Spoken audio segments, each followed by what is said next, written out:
What's up? Good evening and welcome to the Raw Feed. I'm Gary Franchi, and tonight we're bringing you a show that exposes the deep state's desperate attempts to maintain control as their carefully crafted house of cards comes crashing down. But before we dive in, I want to thank each and every one of you for joining us across multiple platforms.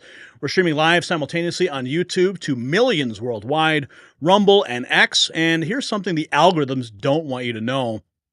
You can help us bypass their censorship by sharing this stream right now via text message. Yeah, pick up your phone and text a link to your friends and family. Together, we can beat the system. And for our viewers now joining the Next News family, we do something unique here at the Raw Feed. We bring you into the conversation. That's right. Your reactions, your insights, your voices matter. So throughout the show, we'll be featuring your super chats, your Rumble rants right here on the screen for the entire world to see. And speaking of support, we just launched our new YouTube channel memberships. What's up? I just saw Scooby Dragon. What's up, Scooby? Yes, we have 3 exclusive tiers, Operative, Commander, and Sentinel levels. Each comes with special perks and acknowledgments in our chat room. And for those who want to wear their patriotism proudly, we got something special. Head to shop.nextnewsnetwork.com. It is linked down below. You can check out our exclusive limited edition Mag Avengers Next News swag. Trust me, you don't want to miss this. Now, let me tell you what we're covering tonight, and buckle up because this is big. In exactly 32 days, Donald Trump will make his historic return to the White House, but the deep state isn't going down without a fight.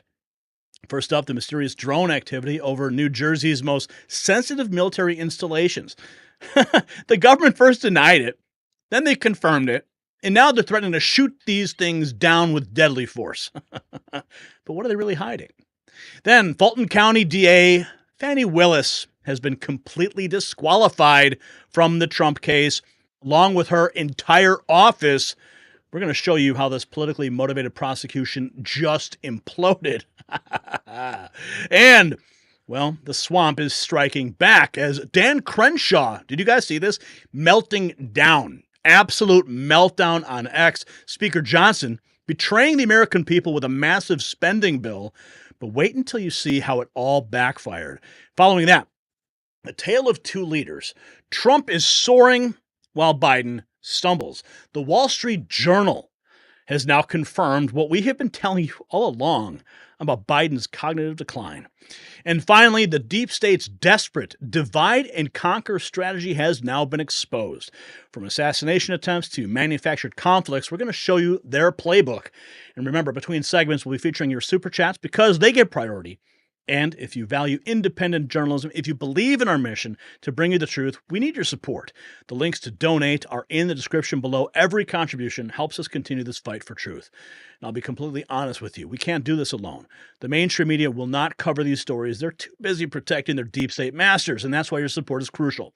But enough talk. Let's welcome you to the show. Who is in the house? F. Joe Biden already dropping a super chat. We had another one as well. What is up, guys? Super chat already. Okay, Scooby Dragon dropping $2.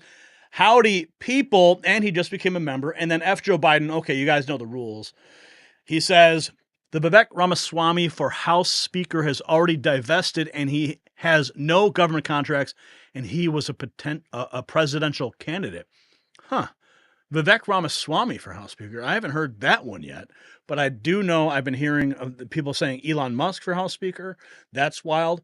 We're going to get into that later in the show, but let's see who else is in the chat room tonight. We got Sure You, we got Rees, we got Texas Rose. What's up, Texas? Remember to sound off from where you're watching from, your device, your city, your state, your location, whatever you're comfortable with disclosing. We don't want you to dox yourself here at the Next News Network, but we want you to feel part of the family. We got Corey Farrington. What's up? Elizabeth Gronland. Hello from Reddish State of Washington. Robert. What's up, Robert? Henry M. Coffee Girl. Johnson should be replaced. Matthew T. Lowe. Official. What's up? Watching from Orlando, Florida. What's up, Orlando? I love going to Orlando. Who else is in the house? We got MAGA Deplorable in Detroit.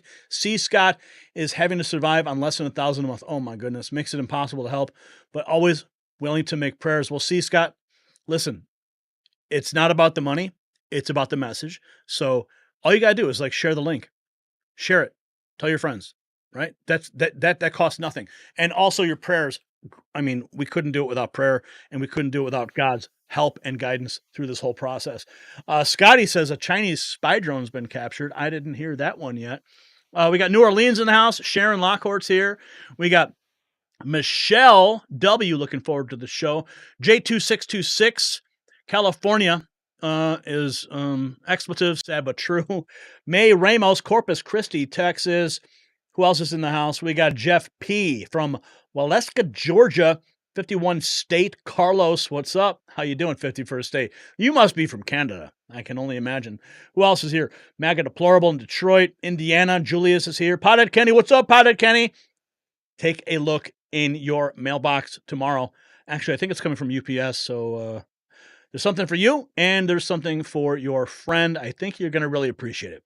We put a lot of thought into it. It takes a lot to get all these things out.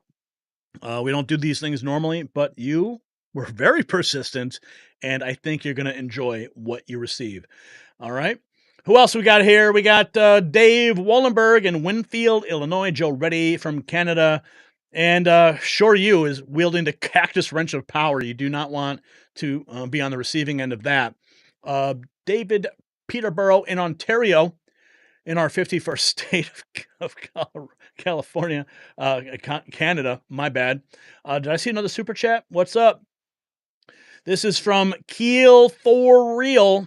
$2. Thank you. Mainstream media is dead. And they certainly are. And they're showing their true colors. F. Joe Biden keeps dropping cash on me. Remember, I don't take off my clothes if you are going to be giving me money.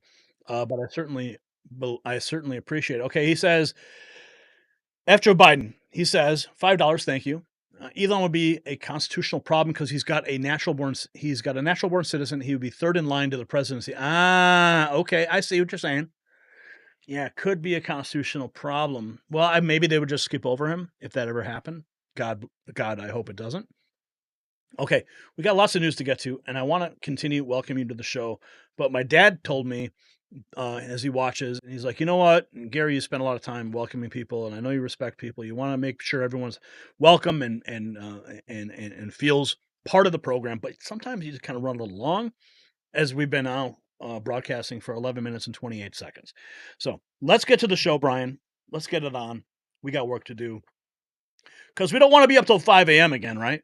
But in order to prevent those things from happening, guess what? We have a new producer on site right now. Yes, he's in an undisclosed location right here in this studio. And he's been working right alongside me, shadowing me. And I've been showing him the ropes and how to construct the raw feed. And the good news is, and what's really hard about finding a producer is you got to be on the same wavelength. And from the moment I had the phone call with this guy, I just felt it. I felt it. And he flew out. He's like, let's do this. He flew out from Washington, D.C. And I'll tell you, we've been hanging out. We got some steaks last night. I'm sorry we didn't have a show last night, but we went out and we continued to build rapport and talk about the show and talk about big things that are going to happen in the future. And of course, with him being in Washington, D.C., he's got his fingers in different things, and he's been around in a lot of these different media outlets, many that you guys know and trust. So he's not like some, just some guy we picked up from broadcasting school. This guy knows his stuff. And the stories I've heard are remarkable. So he is a wonderful addition to the raw feed and the Next News Network, something that we've needed for a long time. And since being demonetized, I've been burning the candle at both ends, running the show until, post-production, 5 a.m. And then, of course, that has a problem because you guys don't get to see a show. After we do a 5 a.m., all-nighter, I just don't have the energy to put it out. I'm not the Energizer Bunny. Anyway, enough about me. Enough about the show. I told you there was big news. That's the big news. All right? But now we got to get to the news that's affecting this entire country. You guys ready? Let's go. Now, what I'm about to tell you should concern every single person who is watching right now over New Jersey's most sensitive military installation. Something extraordinary is happening. The government first told us it was teenagers with Walmart drones. Then they held classified briefings, and now they're threatening deadly force against any aircraft in the restricted zone. But here's what they don't want you to know. Radioactive material went missing from Port Newark on December 2nd. The timing isn't coincidental. Tonight, we expose the real story behind these mysterious drones and why the deep state is desperately trying to keep you in the dark. And what if I told you that while mysterious drones patrol our skies, your money is losing value faster than ever? Just like the government's changing story about these drones, they're not telling you the truth about your wealth. And since Nixon took us off the gold standard in 1971, our dollar's been in free fall. Meanwhile, gold keeps rising, not because gold is getting more expensive, but because your dollars are worth less. Smart money is making a lateral move to physical gold, so call my buddies over at Global Gold Investments. The number's on the screen. 888-700-4148. Make sure you mention Next News for your free 2024 Wealth Protection Guide and complimentary portfolio analysis, and ask how you can get $1,000 in free silver. Up to that. Ready? Okay, so let's find out what's going on in this show right now. So this is actually the map of the restricted areas for the drones. Okay? Burlington City, Hamilton Township, West Hampton Township, Evesham Township, Camden, Gloucester City, Lower Alloways Township, and Winslow Township. These are the drone restrictions that they have finally put up. Really? You're going to put up drone restrictions now? What were you guys doing 3 weeks ago when the entire state was freaking out? Now, I want to bring this point up, okay? This is really interesting. We brought this up a couple days ago. This is 4 days old, but it's going to provide the proper context about what is happening. Here is Gang of 8 member Representative Jim Himes suggesting the latest drone flap is likely the result of teenagers with Walmart drones. But you know what? After his intelligence briefing in the Schiff, his tune completely changed. But it didn't change like you'd think it did. It actually was perfected government BS. But let's listen to what he said about the Walmart drones. Truth. Now, let me say something that I know with confidence. It is not the Iranians. It is not the Chinese. They aren't Martians. I know that's very unsatisfying for people who want a Hollywood movie out of this. But how can you say that, though? Look, in the absence of good information, I can say that because I spent all my time as the ranking member of the Intelligence Committee watching what the Iranians and the Chinese do. And you know what they don't do is put a bunch of drones that we could easily recover over the continental United States. The Chinese learned that lesson, of course, with their spy balloon. And you're right, I can't say it with 100% probability, but to Nicole's point, it's just the military is amazing at what they do. An aircraft carrier has 6,000 amazing people on it who will defeat the Iranians. What they're not very good at doing is identifying if there's 12 teenage boys in Montclair, New Jersey, flying Walmart drones. The military is not very good at identifying that and dealing with that. So hopefully, what I think is funny about what he just said there, the Chinese learned their lesson. Oh, did they really? No, they didn't. Biden let that thing fly over the entire country. That spy balloon. Okay, so there he is a couple days ago, and he's saying it's Walmart drones, kids, right? Oh, but guess what? Now he says this. You got to listen very carefully to the double speak. First thing he says, and I'll play you the clip. But I'm setting it up. The drones, the drones are government operations, and then he says the drones are not government operations sniffing for nukes. So which one is it, buddy? Listen to this guy. Of these sightings in New Jersey, Connecticut, anywhere they're being cited, are federal government operations, and they are not. We were assured, and we asked this question over and over and over again. They are not federal government operations to sniff radiation, gas, recovery, anything else. Number two, they remain committed to their message that there is zero evidence of laws being broken by any of these drones. And the context here was the fact that when Josh and I live probably equidistant from Midtown Manhattan, the New York metropolitan area is some of the most crowded airspace in the world, with Newark, Teterboro, White Plains, LaGuardia, Newark, JFK. There is a lot of commercial aircraft in the air, general aviation aircraft in the air. There are 800,000 registered drones in this country, and then millions and millions of many unregistered drones. drone that weighs less than about half a pound that need not be registered. These sightings. Okay, but what happened to the Walmart drones? What happened to those kids, right? Oh, I guess he got a talking to. But listen again to the very beginning of this clip. Listen to him. This is solid gold government doublespeak at its finest. These sightings in New Jersey, Connecticut, anywhere they're being cited, are federal government operations, and they are not. We were assured, and we asked this question over and over and over again. They are not federal government operations to sniff radiation, gas, recovery, anything else. Okay. Now, our source told us specifically that these drones are, in fact, sniffing for radiological material, for a dirty bomb or a rogue nuke, whatever it might be.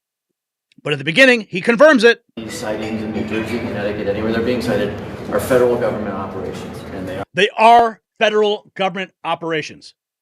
Okay, let's try to unwrap this. They're federal government operations, but now they're allowed to shoot them down? Like, which one is it, buddy? Like, the messaging we're getting from these guys, nobody can understand. But I think we could probably draw some conclusions from Chucky Schumer. Yeah, this was 4 days ago. You guys know where I'm going with this, what Chuck Schumer's trying to do. But thank God Rand Paul is pushing back. We got a clip from that too. But let's listen to Chucky. Body. Okay. I think we got it already. Thank you. Aiden, you're going to record for. How am I going to hold this up? Okay. I'll do it this way. And this Okay. and you do this way. Yeah. Okay. All right. Good morning, everybody. Good to be back. And first, a Merry Christmas, Happy Holiday, Happy Hanukkah, Happy Kwanzaa, Happy everything to everybody. Okay. So, why are we here today? We're here today because it's not a bird, it's not a plane, it's a drone. And when it comes to drones, people in the New York area and all across the country have more questions than answers. We've seen lots of recent sightings in New York, New Jersey, Long Island, Staten Island. So, it's remarkable, with all these sightings over the last while, why do we have more questions than answers? Well, we're here today for 3 reasons. First, to push a new but unclassified tech into wide use, the so-called Robin, to get answers on these drones, and also to announce that I am going to help pass, and I'm going to co-sponsor legislation that will combat these drones in a better way by allowing local police departments and state police departments to help the feds in citing these drones. Oh, thank God. Chuck Schumer's on the case, guys. He's got legislation lined up. Okay. Well, here's Chris Martinson. PSYOP alert. Why is Senator Chuck Schumer pushing for radar tech on mysterious drones over super secure airspace? Either the government's clueless or they're pulling the strings. Either way, they are lying. Okay, let's listen. Mysterious swarms of drones. And now we just find out on December 15th, all of a sudden, it's New York Senator Chuck Schumer professes he's ignorant. He doesn't know. He's calling for the federal government to deploy recently declassified radar technology to finally identify the mysterious swarms of drones. Yeah, look at the PSYOP going on here. Look, even a New York senator is like, maybe we should use some recently declassified radar tech. Like, there's no such thing as giant 8-foot fixed wing droney things flying around over Air Force bases, over the highly contested, super secure East Coast airspace that we don't know about, or worse, that we aren't operating at the federal government level. Full stop. So this tells you that there's some sort of a PSYOP operating. And again, there's a little still from the video. That thing's lit up like a Christmas tree. It's designed to be seen. So what is this actually about? Well, 2 possibilities. First, the government knows what the drones are, but it's the government is powerless to do anything about them and doesn't want to panic the public. So they are lying about them, okay? And number 2, the government is operating the drones and is lying about them. One way or the other, we know the government is lying here. There's so much more to unpack here. There's so much more to unpack, indeed. Okay, so here is the ranking member, Senator Rand Paul, on the Senate floor expressing opposition to expanding federal surveillance on drone activities. Thank God we have Rand Paul in the Senate pushing back on this absurdity that Chucky Schumer is trying to hoist on us all. He's blocking the new drone bill introduced by Chuck Schumer and Gary Peters. Electronic surveillance would allow state governments to capture U.S. citizen communications. How do you like that? The Biden administration must first come clean with what these drones are and why the federal government cannot track the drones themselves. So let's hear what Senator Paul has to say. Is there an objection? Madam President. Senator from Kentucky. Reserving the right to object. No one disputes that drones flying in airspace could be a danger. The drones flying over the Super Bowl could be a danger. The drones flying over our military bases could be a danger. That's why it's illegal. It's currently illegal, and the federal government has the capacity to investigate and stop drones that are in airspace, over our military bases, following our ships. We have that capacity. But what is disputed, and what the Biden administration is currently telling us, is they don't see a problem. So if there is a problem, let the Biden administration be forthcoming. Let us know the extent of the problem. Let us know who's flying the drones, and let us know what's going on. Instead, this bill says, well, we don't know. The Biden administration doesn't know, but why don't we give the power to the local officials to go after drones? But I rise today to object to this unanimous consent request because at the time, public trust in government is in historic lows. This body must not rush to grant sweeping surveillance powers without proper consideration and debate by the committees of jurisdiction, which is what I pledged to do beginning in January when we will be in charge of the committees. Yet what is going on is exactly what this legislation seeks to do now, is to expand federal authority to intercept communications and disrupt drone activity, powers that raise serious concerns for Americans' privacy, civil liberties, and Fourth Amendment protections against unwarranted search and seizure. They don't know what they are. They are government. They aren't government. Oh, by the way, let's just pass this legislation anyway. Told this legislation is urgent, that it is needed to address an imminent drone threat. Yet the government itself admits no such threat exists. So either there is a threat or there isn't a threat, but the Biden administration keeps saying, well, it's all normal stuff and it's just planes. So it is or it isn't. Why don't we try to get to the truth of the matter of what actually exists and what the threat is before we propose legislation? Yep. Federal agencies, including the Department of Homeland Security and the FBI, have stated clearly that there is no current national security risk, no public safety concern, and no unlawful drone activity requiring intervention. So there either is a problem or there isn't a problem. If there is a problem, let's discuss how to do it while protecting the communications of innocent Americans whose communications could be caught up in this legislation.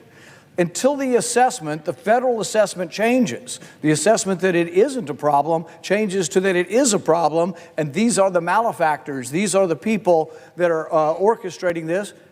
Let's get that from the Biden administration. Tell us what the problem is. Tell us the extent of the problem. Instead, the Biden administration is saying there's not a problem. So, Madam President, this pattern is all too familiar. History has shown us time and time again how fear and manufactured urgency are used as pretext to expand government power at the expense of freedom. After 9/11, Congress passed the Patriot Act in the name of security. Americans were promised that these surveillance powers were necessary. They would only be directed towards foreigners. They would only be directed towards terrorists until we discovered that these powers were being used on Americans. Americans were promised that these powers were necessary and temporary. Instead, they were abused, misused, and weaponized. Innocent Americans had their privacy violated, their data collected, and their rights trampled. The lesson here is clear. When Congress legislates in haste, without careful scrutiny, without debate, and without accountability, it is the American people who suffer the consequences. Today, we are facing a similar moment. The bill before us would grant law enforcement significant authority to intercept private electronic communications without consent. For example, The bill would allow the government to conduct dragnet surveillance of the phones innocent Americans traveling through U.S. airports as long as the government claims they are doing it to neutralize a drone. So in order to look at the information that might be coming to a drone, it may be that you capture all the information of everybody surrounding an airport or everybody who lives near an airport. Once you have all that data, what are the assurances that the government isn't looking at your data in addition to the data that may be related to flying the drone? Now, I'm going to pause this here, Rand Paul on the Senate floor.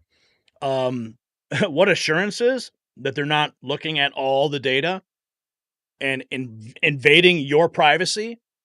I mean, remember those investigators? What did they do? There was like 200,000 interceptions of lawful communications of Americans by the intelligence community. And now they want to basically expand this using different types of technology to capture your communications. Oh, those drones are here, but they're a big threat. But they're also they're not a threat. But we need the legislation. Unreal. Let's go back to Rand. This is not just about security. It's about unchecked government overreach. It's about capitalizing on fear and media-driven hysteria to jam through sweeping legislation that could violate the civil liberties of American people. Congress has a constitutional responsibility to serve as a check on the executive power, not as a rubber stamp for it. The federal government already has the power to deal with drones. The federal government already has the power to stop any drones that are in airspace around airports. The federal government already has the power to protect its air bases.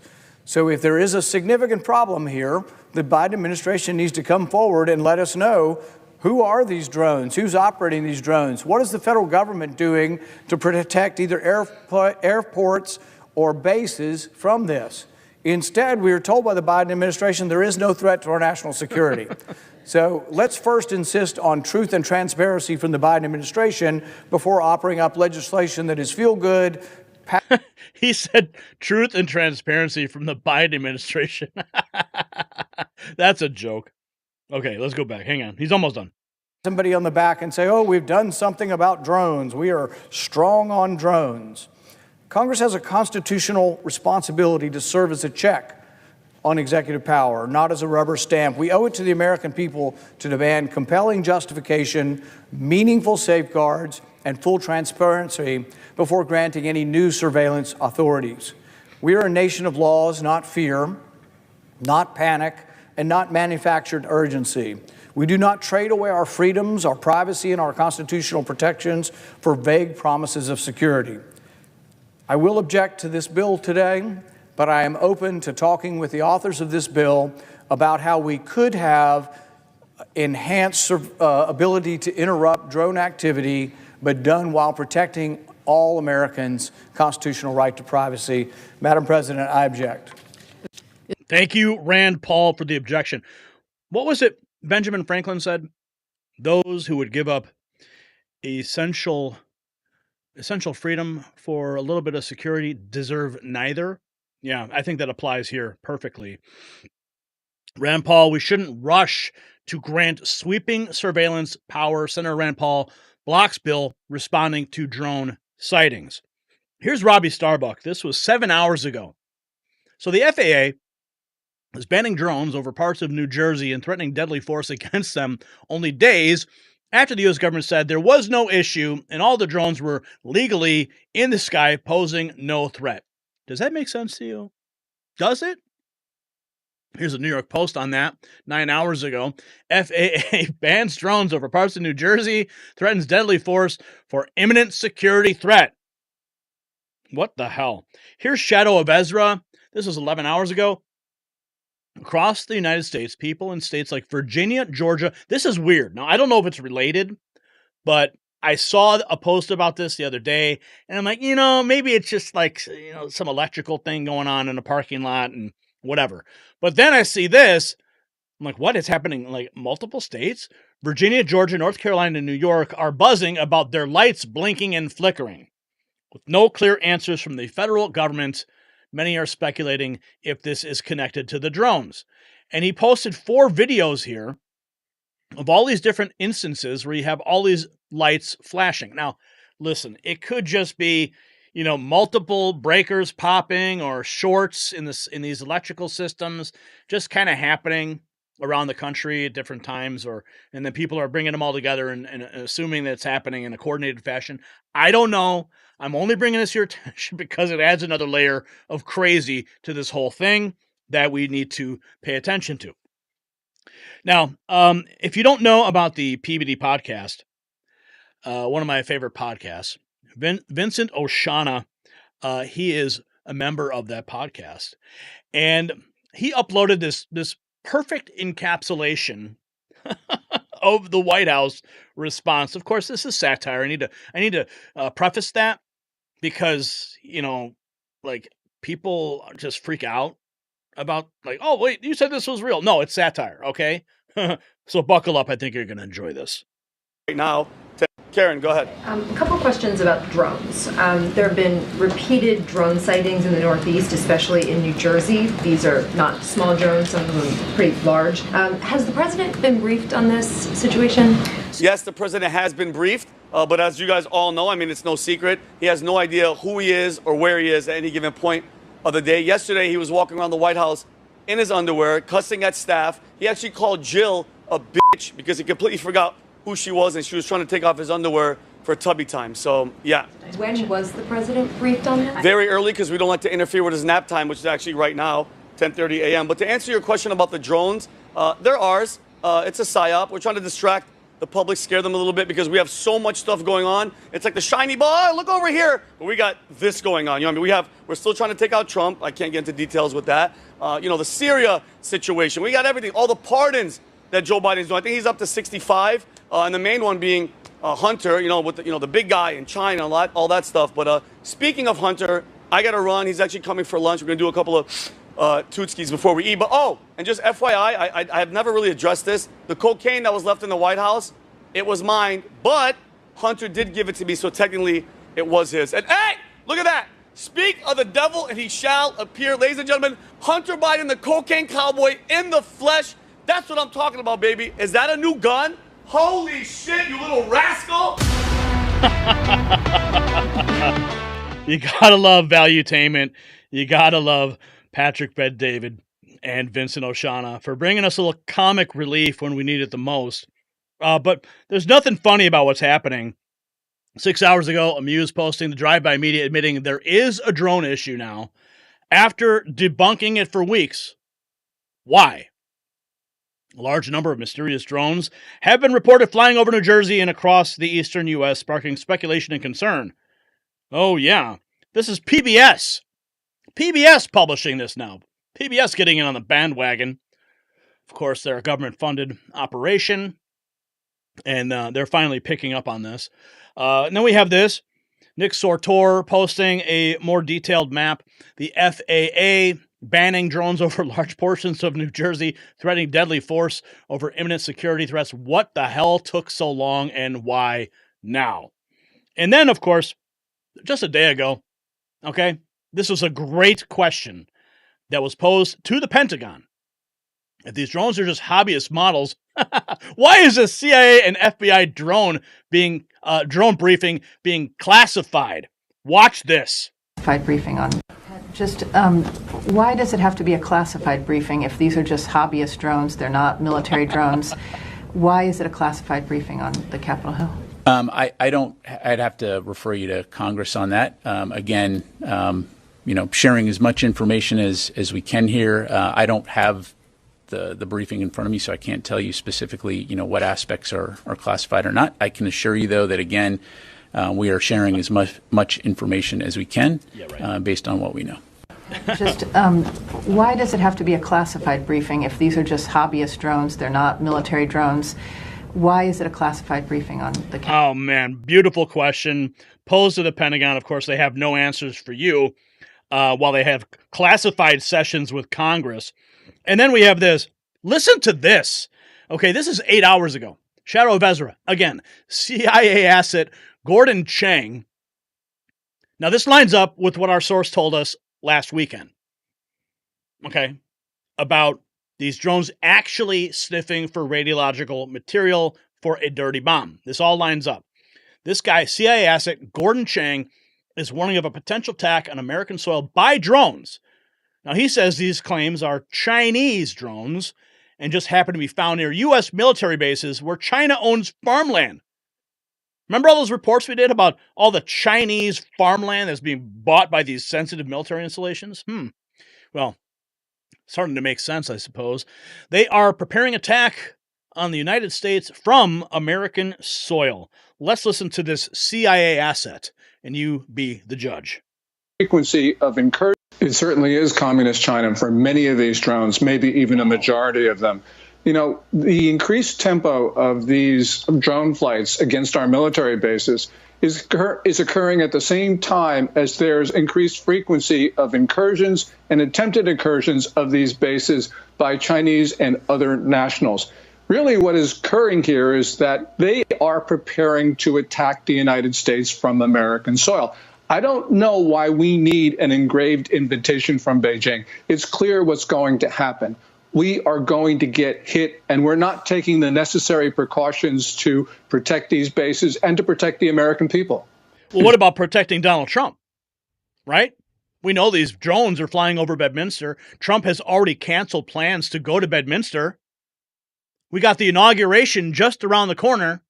Imagine the chaos if there was an actual, Chinese or Iranian or even a rogue, leftist purple-haired lunatic from Antifa deciding to, detonate something because they didn't like the election outcome, because Trump's going to threaten the whole ball of wax, right? And he already is. What happens then, right? How do we respond? What does the nation do?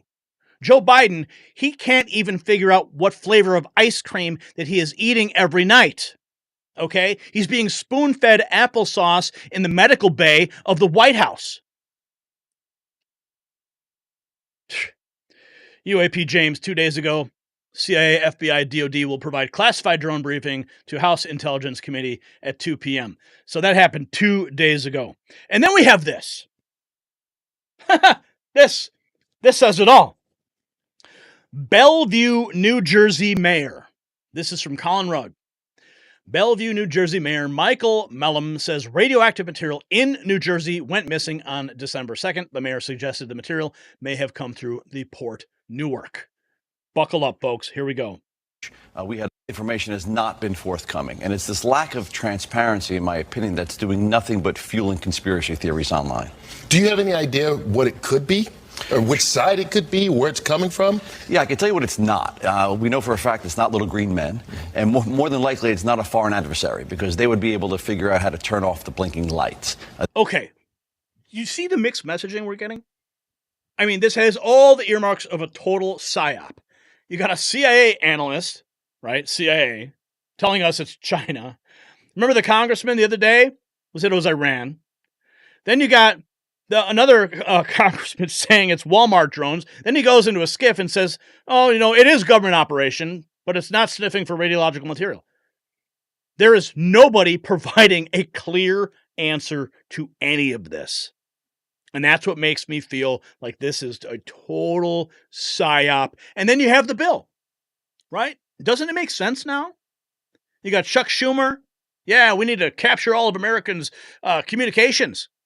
I mean, again, thank God for Rand Paul. But let's continue with New Jersey Mayor Michael Mellom from Belleville, New Jersey. Drones are huge. We had a mayor yesterday on the call with the White House telling them that he had 6-foot drones hovering over his house. Yet they continue to tell us we don't know what we're talking about. It's misidentification. Certainly there's some misidentification probably going on, but I could assure you that we are seeing drones in New Jersey all over the place. All right, so Bethany Frankel, I know she's not like, the New York Times, but she says that she has like some kind of contact at the Pentagon and that it has something to do with radioactive material in New Jersey. What are you hearing? So here's what I know. I know that we were told by our state police that we have assets over our critical infrastructure. Now, depending on your point of view, that's either concerning or comforting. I think it's comforting because it's probably us listening and watching. We also know that we have drones that are flying in a grid-like pattern. In my opinion, they're looking for something. What might they be looking for? Well, potentially, we're aware of a threat that came in through Port Newark. Maybe that's radioactive material. There was and there is an alert that's out right now that radioactive material in New Jersey has gone missing on December 2nd. It was a shipment. It arrived at its destination. The container was damaged and was empty. So okay, potentially wait, we're looking stop for right that. there, Mayor, because that's very important information. And that came from a credible source. That came from the U.S. government. And so it's missing? Missing. And they think it's in New Jersey, or it could be anywhere? It was lost in New Jersey in transit. And again, this is just an example of what I think that we're sniffing for. I think we do have the assets that can go up and fly around and sniff things, which is why we're not seeing the uptick we used to see in Belleville anymore. It's kind of moving, but we're seeing alerts that it's happening now in Pennsylvania. And that's right about the time that the drone sightings began, right? Yeah, drone sightings began about 4 weeks ago. Okay, so when you take a look at this, if this information is indeed credible, why wouldn't the government say, it's us? That's the crazy part about this. We've gotten very little information. Even yesterday on that call with the White House, literally mayors were told, you guys are seeing things. There's no credibility to this. We have one mayor, like I said, had drones over his house. I mean, we're no longer going to stand for not hearing the truth. I mean, our state government is failing us. They're not getting the answers from the federal government. And even though yesterday they told us that there's nothing to see here, today there's a top secret briefing going on in Congress. Well, what are they being told that we weren't told yesterday? Real quick, did you know yesterday when you were on that call about this missing radioactive activity or merchandise, or did you know that this morning after the call? I was made aware of it yesterday morning. I did raise my hand. We weren't allowed to speak. I did raise my hand, was not called on to get that question answered. So apparently it is concerning. Even the president-elect, who I'm sure gets some kind of briefings on things, he says he's not going to his home in Bedminster, right? Yeah, I listened to him yesterday. He no doubt gets the same exact briefings that President Biden gets. He says our government knows. He says our president knows. And he also ended with saying, I'm not going to be in New Jersey this weekend. So what do you want to know? What do you want the government to tell you and the general public? I want them to be clear with us. I want transparency. I want them to say these are our assets. There's no need to concern about what's flying. The question should no longer be who's flying these drones or who owns them. It should be what they're looking for. Tell us they're ours. Tell us that they're protecting us, and tell us what the threat is. Information is. And that's exactly what the dude said after he came out of the intelligence briefing. These sightings in New Jersey, Connecticut, anywhere they're being cited, are federal government operations, and they are not. We were assured, and we asked this question over and over and over again. They are not federal government operations to sniff radiation, gas, recovery, anything else. Okay, all right, sure, but okay, they brought up Bethany Frankel in that last post there, and that morning news show, and again, like we played this the other day, and like. Bethany Frankel, like whatever. But the fact that she's bringing this stuff up is it's important because you're going to think I'm not. It's a point in the narrative that needs to be, the pin needs to be dropped, and we need to pay attention. But why should today be any different than any other day? I know this guy whose father worked with the Pentagon and NASA and like secret projects.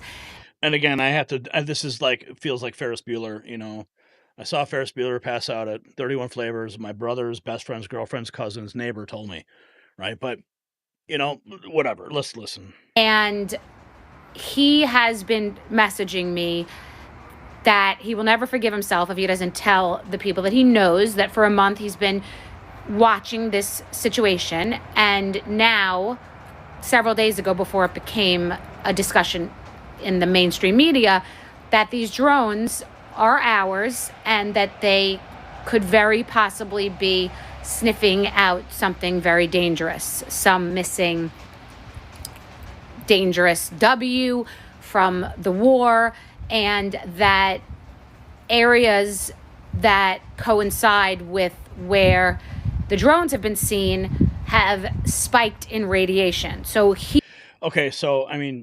she's making a point. I don't know if she's drank too much Skinny Girl vodka or not, but again, it's a point that needs to be brought home. Because remember this guy, John Ferguson of Saxon Aerospace? Okay, this guy's got more credibility than Bethany Frankel, but here he is. Wow. Hey, everyone. My name is John Ferguson. I'm the CEO of Saxon Aerospace here in Wichita, Kansas. I'm not normally a TikTok kind of a guy. I like watching this stuff every once in a while. But I'm a manufacturer of unmanned aircraft, military grade unmanned aircraft, as you can see one of my systems here. There's all of these mysterious drones going on off the East Coast, and as a professional, as a subject matter expert, I wanted to give you all my opinion on what I think could be going on with these drones. I don't particularly believe that these have a nefarious intent. I could be wrong, but I want to give you the truth and what I believe. It's my own opinion, and I've not bounced this off of anybody. So, if you think it's bullshit, whatever, that's cool. I don't want to spread misinformation, as we know that there's a lot of that going around. But anyway, back in the 1980s, Ronald Reagan had dismantled the nuclear program, and there were, with Russia, there were countless nuclear missiles that were disarmed and disposed of. Well, there were over 80, I believe. There were over 80 nuclear warheads that were in Ukraine that came up missing. Wow. Okay. We don't know where they are. Maybe somebody does, but nobody really knows where these are. And I speak with some pretty high-level government officials on this stuff, and it seems as though that is the case. So I spoke to a gentleman a few months ago who was trying to raise an alarm to the highest levels of our government, which they had their ears closed, about this one particular nuclear warhead that he physically put his hands on. He physically touched this warhead that was left over from Ukraine. And he knew that that thing was headed towards the United States. Okay? That is a very serious deal. And everyone knows that the United States government, this administration, is pushing to get into a war with Russia. We all know that. We all feel it. We all see it. Okay? Well, back up a few years. Do y'all remember when those drones were mysteriously flying across the Interstate 70 corridor from Colorado up into Nebraska, down here into Kansas, and out into Missouri? Well, it was believed that those drones were looking for radioactive material because there had been some material that came up missing here in the United States, and they felt like it was high probability that the nuclear or the radioactive material would be taken along the Interstate 70 corridor heading east or west or south. So from what we understand, they were out there trying to find this radioactive material. Now, drones, they have no reason to be in the air at night unless you're doing some type of ISR work, intelligence, surveillance, reconnaissance, looking for bad guys, or looking for a victim, a search and rescue victim, or law enforcement, or some type of military project, right? There's no reason for a drone to be flying at night, really, okay? Because they don't see shit. So, unless you have thermal optics, drones really don't see stuff. You need to do mapping during the day. If you're going to do farming stuff, you mostly do it during the day. The only reason why you would ever fly an aircraft, an unmanned aircraft at night, is if you're looking for something, whether it be a person or trying to smell gas. We have methane gas detection systems that can detect gas leaks in pipelines. You really wouldn't use thermal optics for trying to find gas leaks, just simply because the only way you're actually going to find a gas leak with thermal optics is if the gas leak is aggressive enough that it has a difference in temperature. Because thermal imaging, it creates a digital image based off of the temperature variance. So whatever is different in temperature, it creates an image. Gas, usually gas leaks so slow that it goes quickly into ambient, before you can even see it. So we have special sensors that can detect gas leaks. We also have special sensors that can detect radioactive material. So with this, so basically, you understand, you know where he's going with this, right? And of course, President Trump, he says they know exactly what's going on. The governor. Can you comment on the drones that are flying around New Jersey ports? It seems like the American people have a big disconnect. The government knows what is happening. Look, our military knows where they took off from. If it's a garage, they can go right into that garage. They know where it came from and where it went. And for some reason, they don't want to comment. And I think they'd be better off saying what it is. Our military knows and our president knows. And for some reason, they want to keep people in suspense.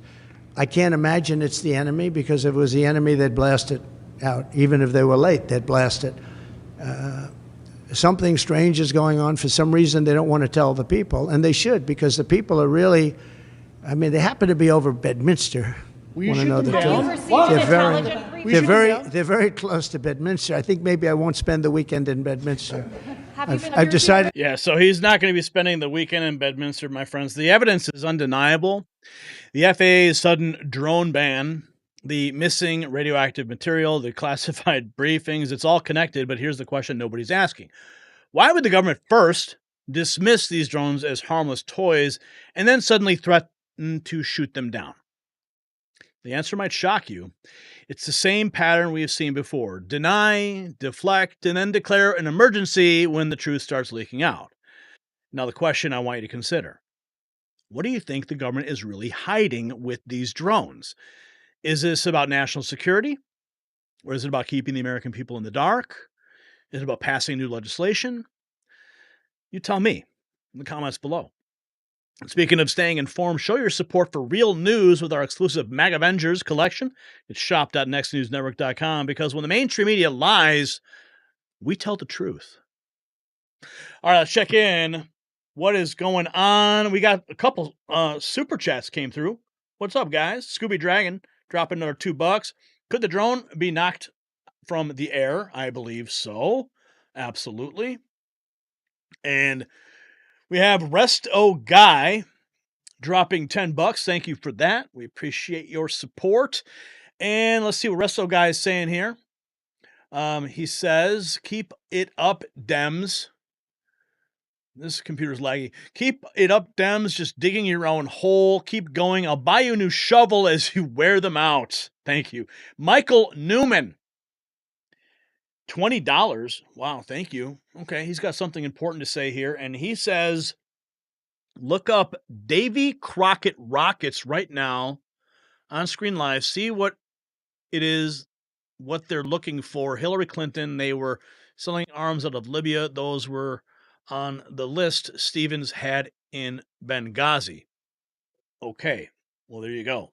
That is Michael Newman. Davy Crockett rockets. Never heard about that, but that is where we are.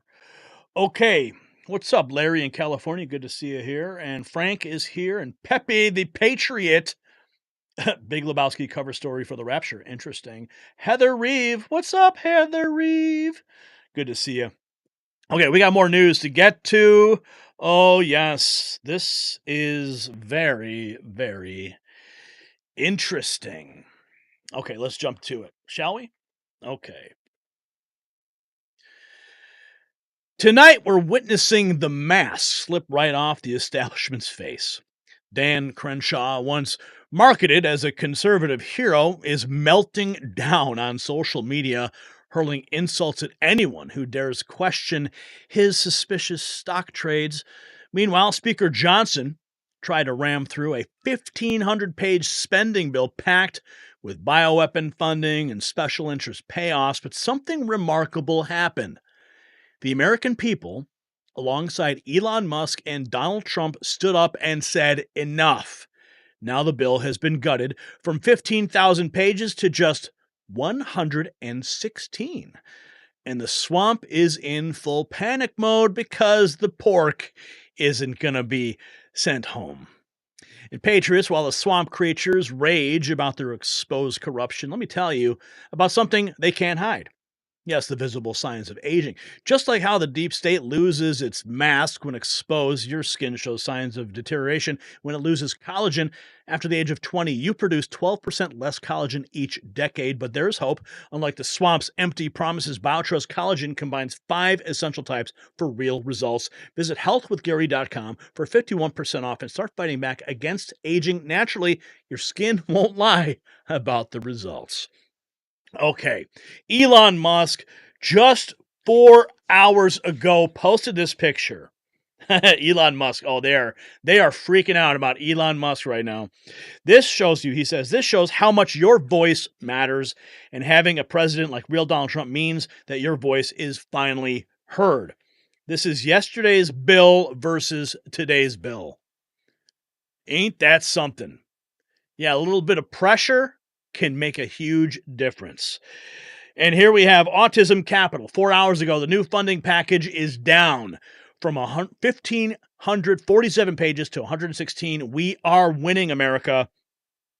Elon Musk, just a day ago, he was not happy. He said, kill the bill. I have a better idea. Yes, kill the bill. And it looks like we may have scored just a little victory here. But that victory doesn't come without the deep state clawing back, right? Here is just 6 hours ago, breaking 911 post, Representative Hakeem Jeffries. Oh, he's trying to instill fear into you. Oh, he is. Listen to what he has to say. A loved one, holiday travel will be impacted. The ability of everyday Americans to visit their family, their friends, their loved ones will be impacted. Holiday travel will be. Yeah, so he's trying to tell you that somehow this, blocking the spending package is going to shut down the government to such a degree that those TSA agents in those crisp blue uniforms, they're not going to show up to protect the airports anymore. And that's going to cause, your grandma, your uncle, your nephew to prevent them from coming home for Christmas. Yeah. But this is par for the course from the swamp. It's fear tactics. I mean, you could see it on his face there.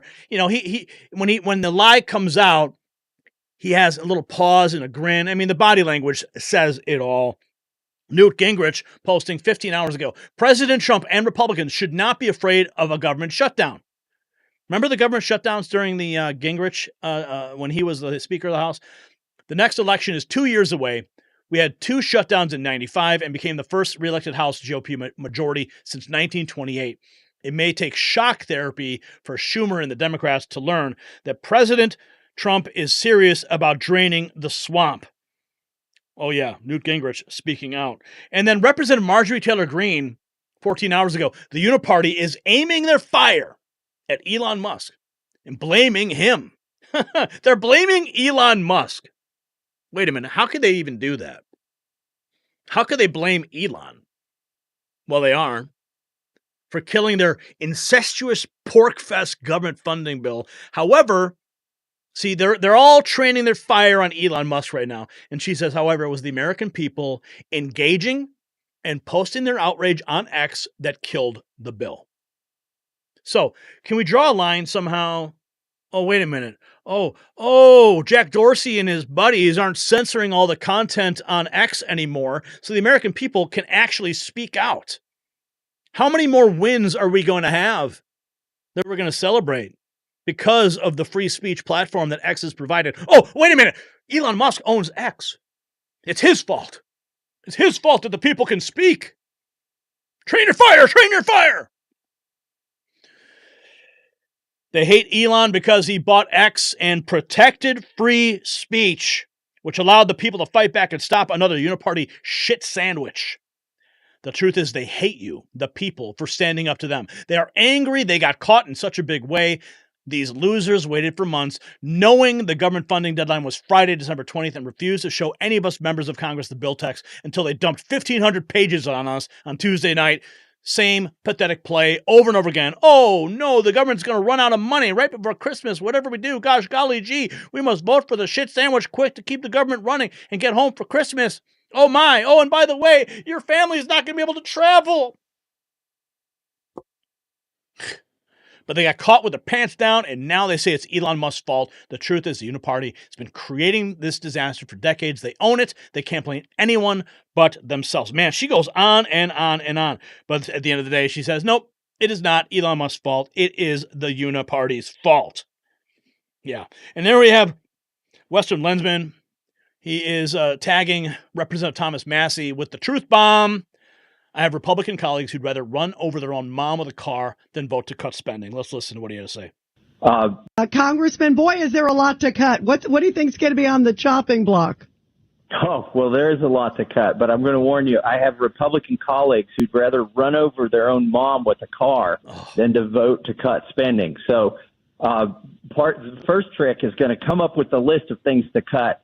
I would cut everything that's redundant. Every state in the United States has a Department of Education. Why do we need a federal Department of Education? Cut that out. I've already got a bill to do it. So I hope Doge picks that one up. Cut out some of this foreign aid. Oh, my gosh. It's like, funding these other countries is like watering your neighbor's yard while your house is on fire. Congressman, boy, is there a lot to cut. Thomas Massie. He is on fire. Elon Musk, just a day ago, exactly right. All government spending is taxation. The government either taxes you directly or by increasing the money supply, taxes you through inflation. That means the spending bill is the taxation bill. Very important concept to understand. And he's quote tweeting a message from Thomas Massie, who said, what many of my colleagues fail to realize is the omnibus spending bill is the tax bill. I mean, dude, Elon Musk, man, to see him posting this stuff to his millions of followers, okay, just as if anybody had millions of followers and they're posting stuff, they're going to have influence, and the level of influence that he has is it's amazing, and it's beautiful to see. And that's why the mainstream media, that's why the swamp is freaking out, because he has an X account that reaches so many people. Yeah, Crimea River. Here we have Thomas Massie actually quote tweeting Elon Musk. Any member of the House or Senate who votes for this outrageous spending bill deserves to be voted out in 2 years. He posted that a day ago.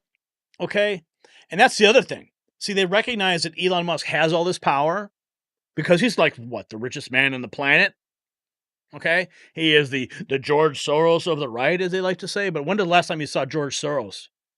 Right. I mean, that guy's like the crypt keeper. They're keeping him like in cold storage.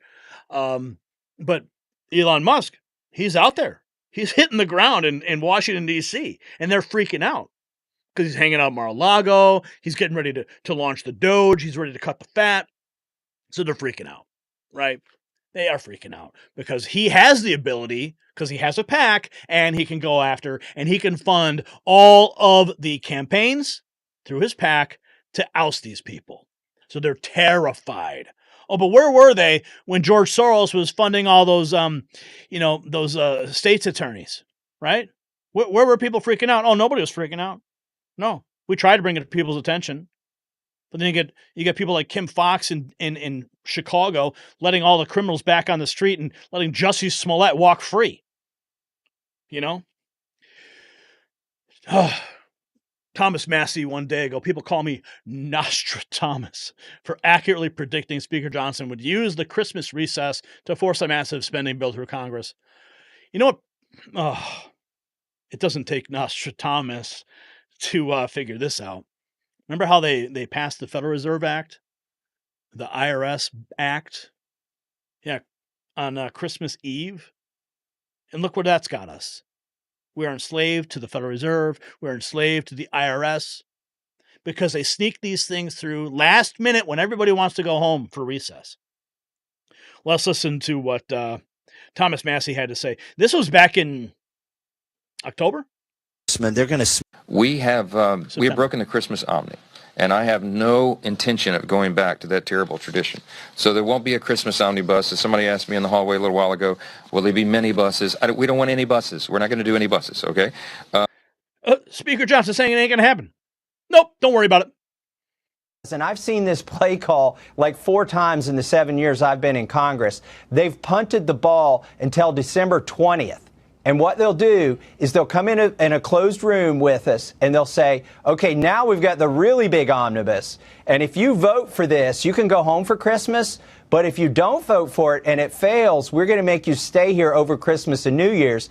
And it's almost like a dystopian future. I've been in the closed room where they start chanting, vote, vote, vote, vote. Yeah. And people run up there and vote for something they've not read. CR, CR, CR. Oh, you want to go home for Christmas? Well, vote for this, and we'll let you go see your families and your new grandbaby, and you can watch your 2-year-old open presents.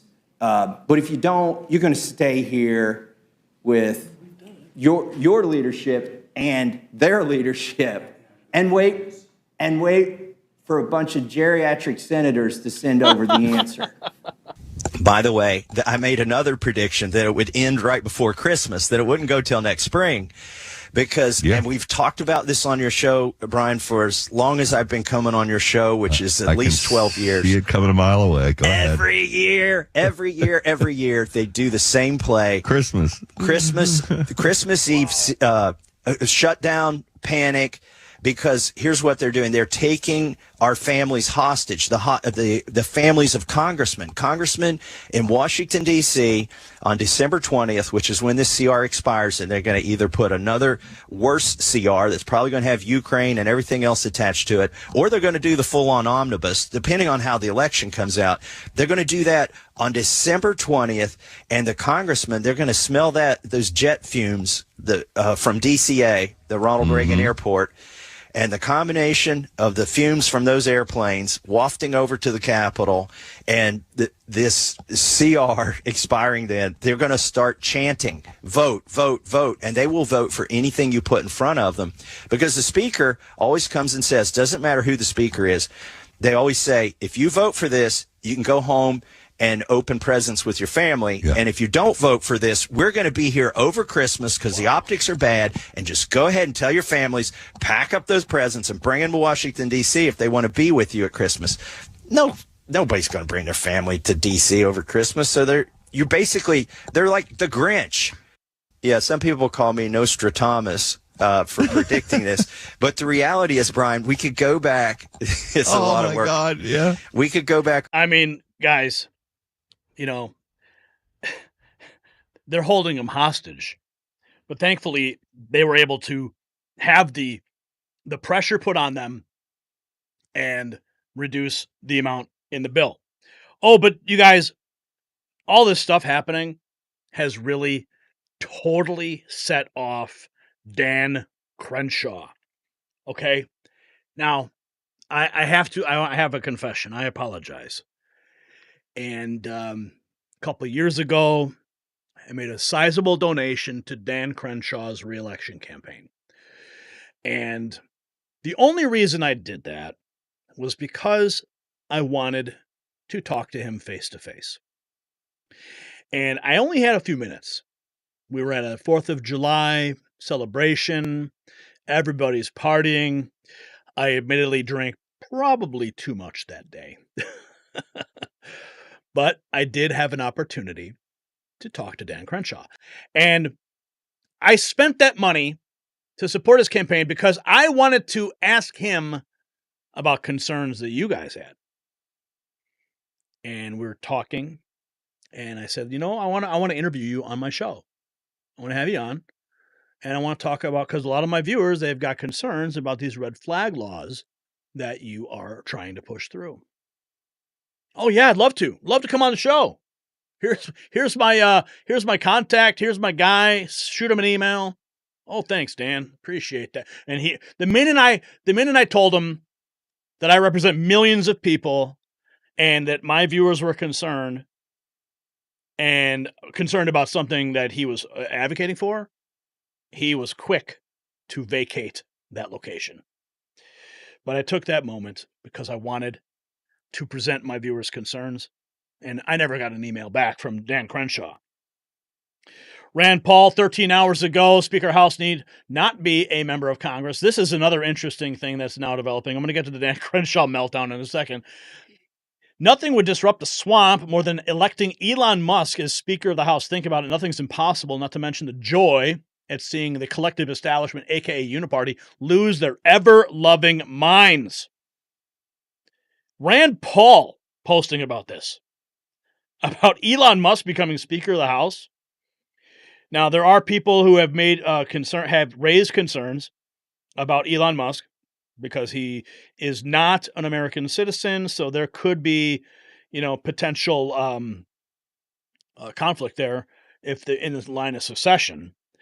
And of course, the media is freaking out too. Not just Dan Crenshaw. Elon Musk posted this 9 hours ago, and it's Brian Stelter. I did my best Mark Dice impersonation for you. Love you, Mark.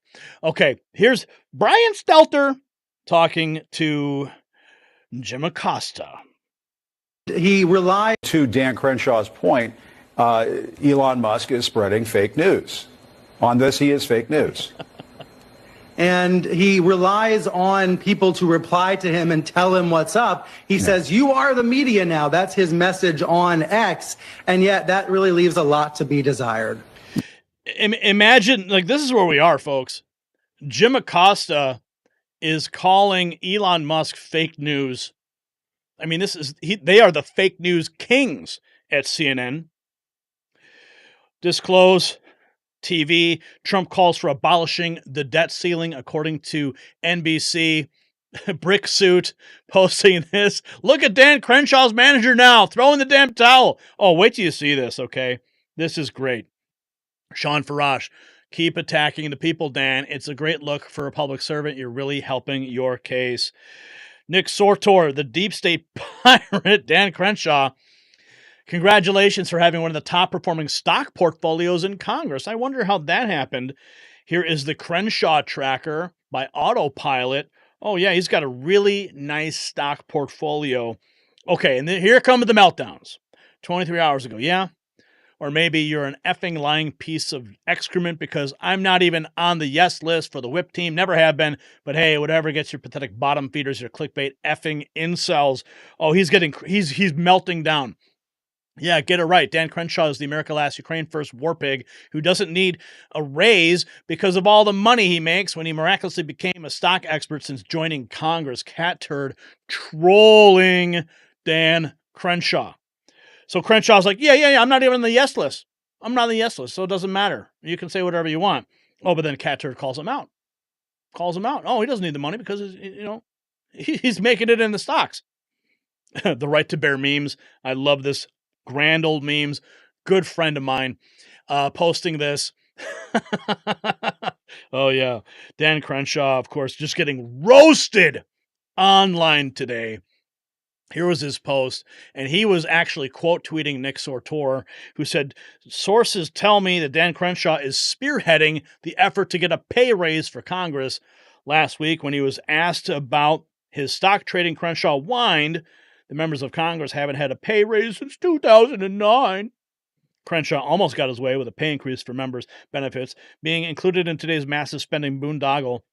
Crenshaw even said, you have no way to better yourself as a congressman without being able to trade stocks. That's insane. Okay, it's time for Eye Patch McCain to go. Let's listen to this clip here. Vote for a ban on Congress members trading stocks? Yeah, I mean, this is like number 1,000 on my priority list of things to care about. This is one of those stupid things that I've been dragged through the mud on. You know how much fucking money I've ever had in the stock market? About $20,000, and yet I've been dragged through the mud on this as if there's some insider trading. I just sent a letter to Fox News, a threatening letter from my lawyers, threatening them with defamation because Jesse Waters had basically insinuated that I was insider trading. Of course, it's not true. You'd be more surprised how much little information we have. This is one of those bills that of course, yeah, people support it. Yeah, sure, okay. Who cares? Because I barely have anything in the market anyway.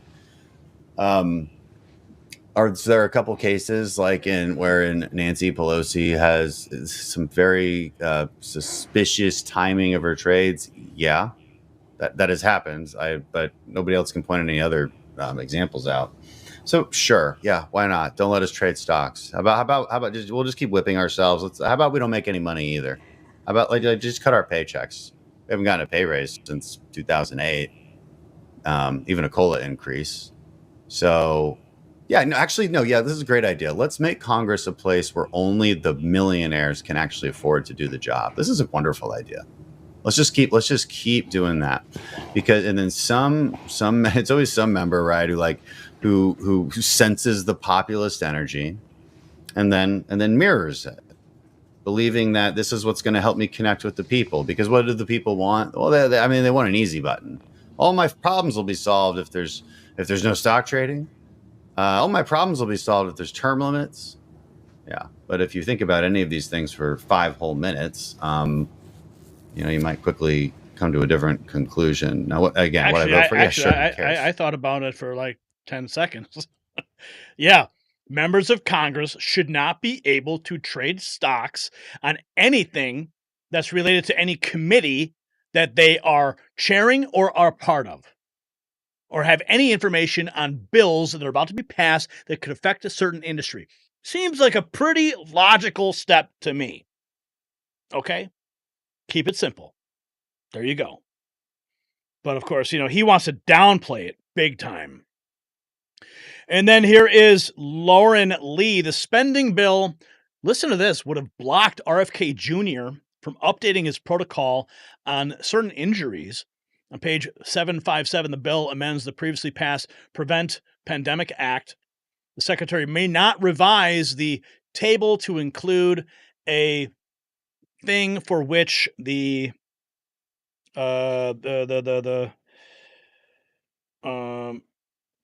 trading table, including for emergency use. A table to include for the CDC and prevention issued a recommendation for routine use in children or pregnant women. So it would have prevented RFK from updating the protocol. And okay, so going back, okay, I kind of sidebarred that, but let's go back to Ted Crenshaw. Okay. He's actually debating somebody named Cat Turd. He's debating a user named Cat Turd. That's what Dan Crenshaw has been reduced to.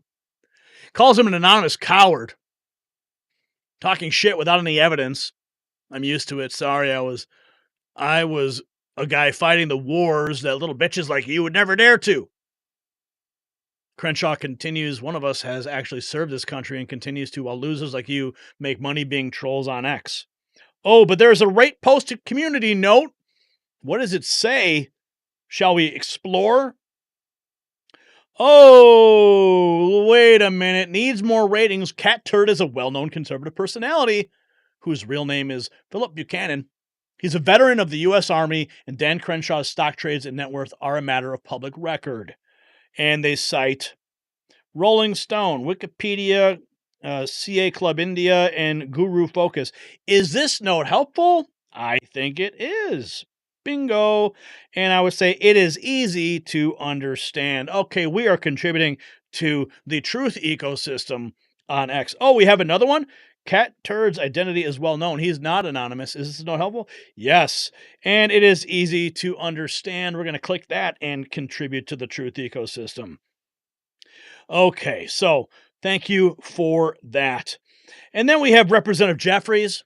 Yeah, this is what he had to say. House Republicans have been ordered to shut down the government and hurt everyday Americans across the country. Republicans are going to own the harm that is visited upon the American people. House Republicans, House Democrats, Senate Republicans, and Senate Democrats reached a bipartisan agreement to fund the government, keep it open, and meet the needs of the American people. We reached a bipartisan agreement to provide disaster assistance to everyday Americans whose lives have been upended and turned upside down as a result of hurricanes, tornadoes, wildfires, floods, and other types of extreme weather events. We reached a bipartisan agreement to meet the needs of the American people and provide assistance to farmers, families, children, seniors, veterans, men and women in uniform, and working class Americans.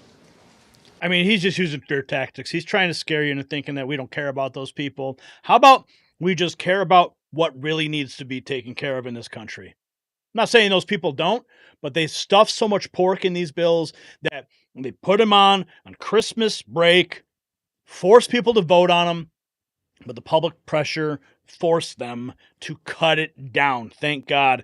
Here we have 9 hours ago, Elon Musk. He says deleting nonsense regulations that fail to serve the greater public good will lead to a new age of prosperity. Yeah, we need to cut regulations. Absolutely. The regulatory burden in the United States adds up to $4 trillion. Of course, the Doge is on top of that. Elon Musk, when he took a look at that bill, he says we're funding bioweapon labs in the bill. Libs of TikTok, new congressional resolution bill includes funding for at least 12 new biolabs. How about not? I don't think we need any more biolabs at all. And to top it off, we got Donald Trump 23 hours ago, posted by Next Door Tour.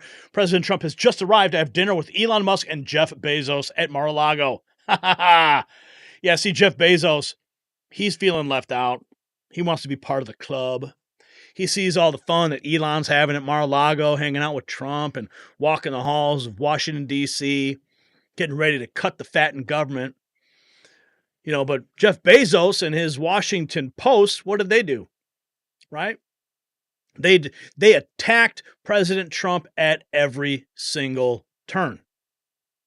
Democracy dies in darkness. But what happened at the end of that election cycle?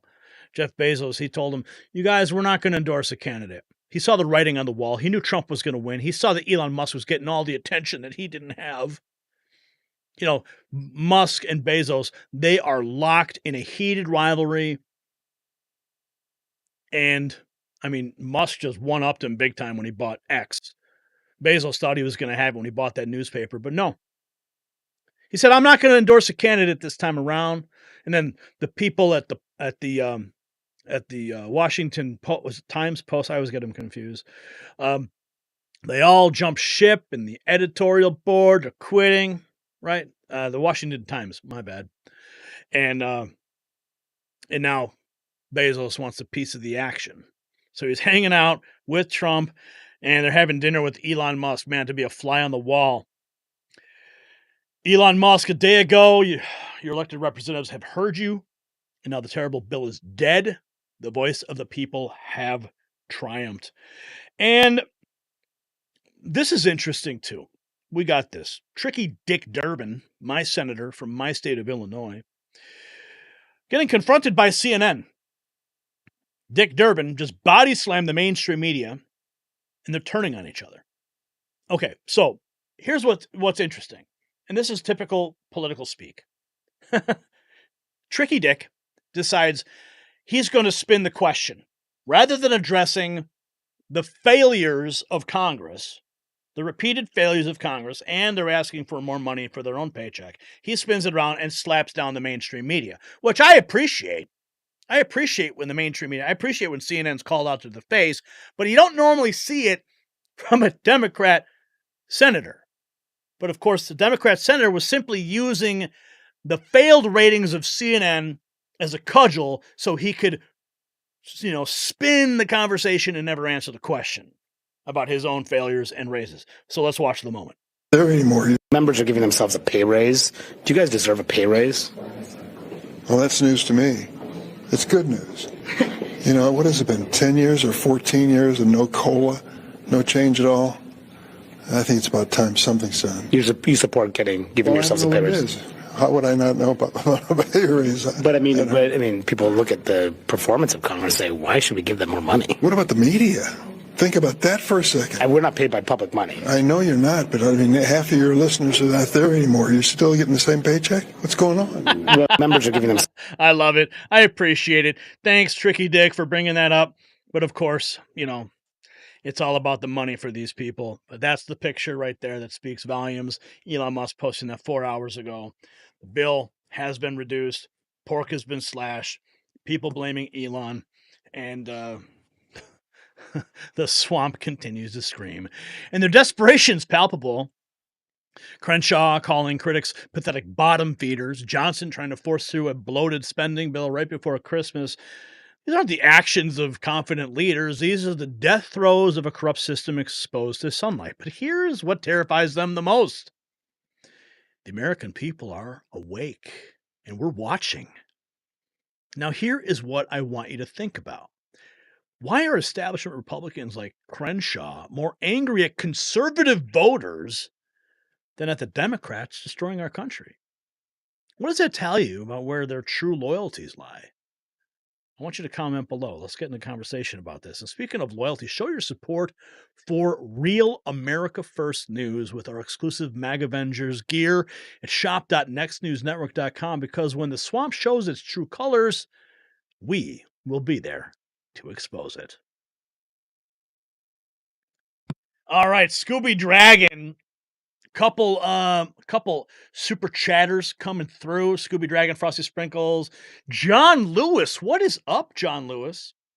Man, that was awesome. $50, $49.99 to be exact. Truth. Rest in peace, mainstream media. John Lewis, man, sweet up. We're at $140 in super chat so far. You guys are keeping this gas tank filled for the whole show. Let's see if we can break some new records today. And then we have F. Joe Biden. Nobody's talking about the part of the bill that allows Congress to negate a subpoena for their data that is chopped out of the new bill. Interesting. I did not know that. We'll have to look deeper into that. Thank you for the $5. And then Frosty Sprinkles, $5. Everyone call your representatives and remind them who they work for. We will not take no for an answer. Just let the voicemail on their office number. Thank you, Frosty. Yes, we have to remind them that they work for us. They are elected officials, and our voice matters. Scooby Dragon, there needs to be a bill like everything they put in it, but in the end, if they vote for it, they refuse everything in the bill, but they get primaried. Well, they never read the bill, so I guess they wouldn't even realize what they're doing. Resi Ness dropping $5, and he says Resiness, and I can't assume gender. I don't know if this is a female or a male, or maybe one of them non-binary folk. I kid. Resiness, no more lobbyists. Get congressmen working for their citizens, and then stop sniffing kids, Joe. Oh my, $1.99. Let's go, Brandon. Oh, stop sniffing kids, Joe. You guys are too much, man. Okay, we got more news to get to. It is time for the third topic of the evening. Oh, yes, so much is happening in the world of those who would try to destroy Donald Trump. Let's get that prompter loaded for y'all here. Okay, here we go. You ready? The entire case against President Trump in Georgia has just imploded. The Court of Appeals has completely disqualified Fani Willis and her entire office from the case, citing an appearance of impropriety. It's so severe that nothing short of total removal would restore public confidence, but that's just the beginning. We're also learning the grand jury found Representative Schiff and Swalwell. Guess what they were doing? They were leaking classified information to fuel the Russia hoax. But they faced zero consequences.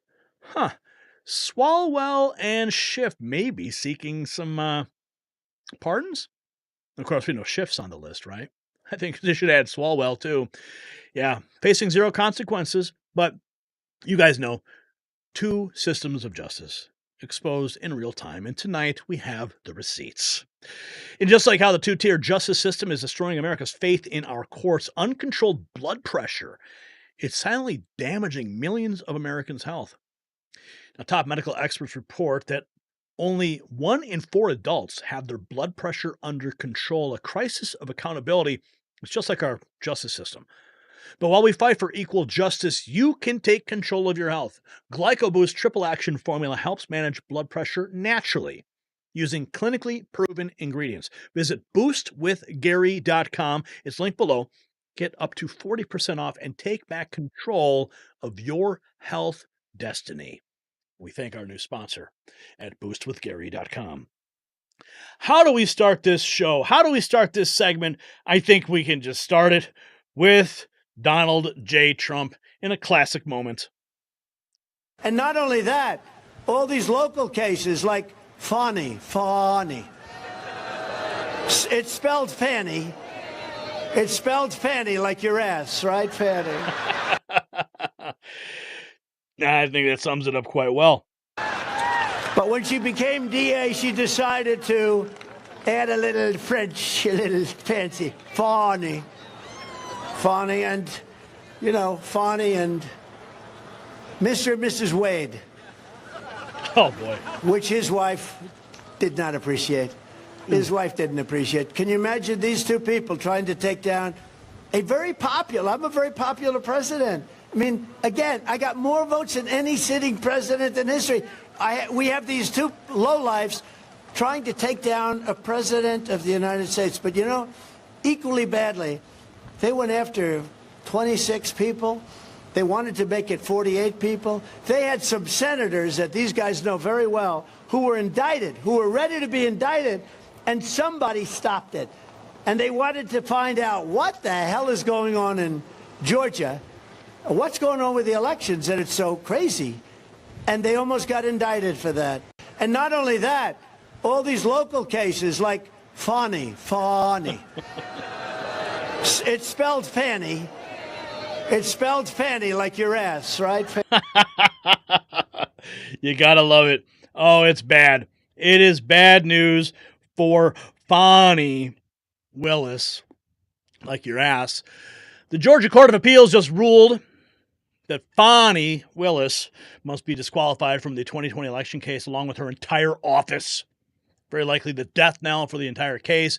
They need to find another county willing to take it on. And I don't think anybody's going to spend that energy because now he's a sitting president or about to be.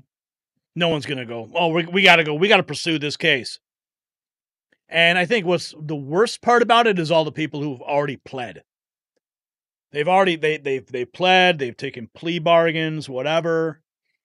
They couldn't stand the heat. And there's a lot of heat coming down from these cases. So, they folded like a house of cards. Right? Like Jenna Ellis. Right? What happened to her? She freaked out and she folded and she turned on Trump and that was it. She was Trump's top lawyer. Laura Loomer, the Georgia Court of Appeals just ruled to remove the corrupt anti-Trump Fulton County District Attorney Fani Willis from the 2020 election interference case against President Trump. Another win. And, oh yes, you could imagine the meltdowns at CNN. They begin with Jim Acosta. Jim Acosta, is he back? Why is he back? I haven't seen him in a while. Was he on vacation? Did they let him out of the asylum? I'm not sure. But maybe it's because Trump's, about to storm the White House as the next president. They're like, we got to call Jim Acosta. Get me Jim Acosta. Right? Anyway, let's see the meltdown. We begin this hour with breaking news just into CNN. The Georgia prosecutor leading the state's election interference case against President-elect Donald Trump is now disqualified. CNN's Caitlin Polantz. Wait a minute. I think Jim Acosta is telegraphing here. Look, I think is he wearing a Confederate flag tie? I think is Jim Acosta secretly telegraphing that he's a racist or something? Right? Isn't that what they tell us? Anyway, sorry. I'm sorry. That's what I saw. Okay, let's go back. Let's begin. Begin this hour with breaking news just into CNN. The Georgia prosecutor leading the state's election. You can't unsee it now, right? You can't unsee it. That's all I see is the flag, Confederate flag tie. Okay, sorry. I'm totally sidetracking this thing. Begin this hour with breaking news just into CNN. The Georgia prosecutor leading the state's election interference case against President-elect Donald Trump is now disqualified. CNN's Caitlin Polantz is here with more. Caitlin, what can you tell us about this? This is just coming in the last several minutes. This is a big development. a big development, and a big development that Donald Trump has wanted for a long time. That case against him in Georgia, the criminal case where it's accusing him and several others of a racketeering conspiracy related to the 2020 election, it's already been paused. Now it's not even backburnered. This is a case that will be dead in the water because the Georgia Court of Appeals is now saying that Fani Willis, the leader of the prosecution against Donald Trump, the district attorney in Fulton County, Georgia, she should be disqualified from being able to bring that case. The Georgia Court of Appeals is saying that it's a significant appearance of impropriety caused by the conduct of a public prosecutor. That is Willis, how she behaved, how she was speaking about the case, about Trump publicly, about how she was having a relationship with the top prosecutor that was concealed in this, a man named Nathan Wade. I'm sorry, I have to interrupt again because I really want to know that person's pronouns. It's killing me. I need to know. Sorry.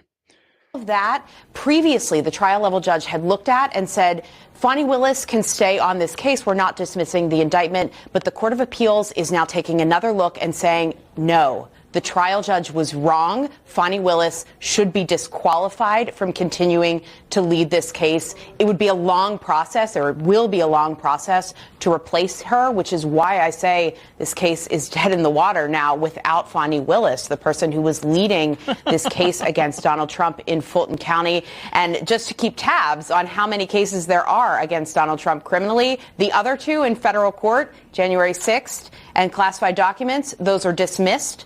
And then the additional case in New York City where he was set to be sentenced, that sentencing is now not happening. So as Donald Trump enters the presidency, each of these courts that is handling a criminal case is essentially removing that issue from him to have to deal with in any period of time in the near future. All right, Caitlin Polans, thanks for that added perspective. Let me bring in and see. We begin this hour. Oh, such bad news for CNN, but they're forced to report it. And speaking of all these investigations, now we're learning that a House report. See, Donald Trump's been under attack by all these people, whether it's Fani Willis, whether it's the J6 committee, whether it's the New York trial, whatever it is. Well, it's all coming home to roost now. House report recommending FBI investigation into Liz Cheney over alleged witness tampering while on J6 committee. Interesting. House report recommends FBI investigation. Okay, we're about 30 some odd days from Trump's return. We got Kash Patel waiting in the wings to head up the FBI. Okay, sounds good to me. All right, Kash, let's go. We got the DOJ. We got Pam Bondi. She's ready to strike. I mean, it all makes sense that we're talking about all these pardons for Liz Cheney, doesn't it now? I mean, just a couple days ago, it was all big news. Liz Cheney is on a list, Politico reporting for pardons. And now we find out a House report is recommending an FBI investigation. It all makes perfect sense. Inside with Jen Psaki. The culture of fear Trump is trying to create. You see, Jen Psaki's nervous because Trump is fighting back. Like I said, we got Kash Patel, we got Pam Bondi. Trump's firing back. He's suing all these media outlets for the misrepresentation, the lies, the defamation. I mean, literally poisoning the American people with lies. And yet they want to try and censor conservatives for bringing this to people's attention. Well, Jen Psaki's very concerned. You know, she was once the White House press secretary. Now she's hanging out on MSNBC. What this pattern could lead to is a country where journalists don't speak truth to power, elected officials who don't hold people accountable, and a society that's simply too afraid to speak out. That's the impact. She's freaking out.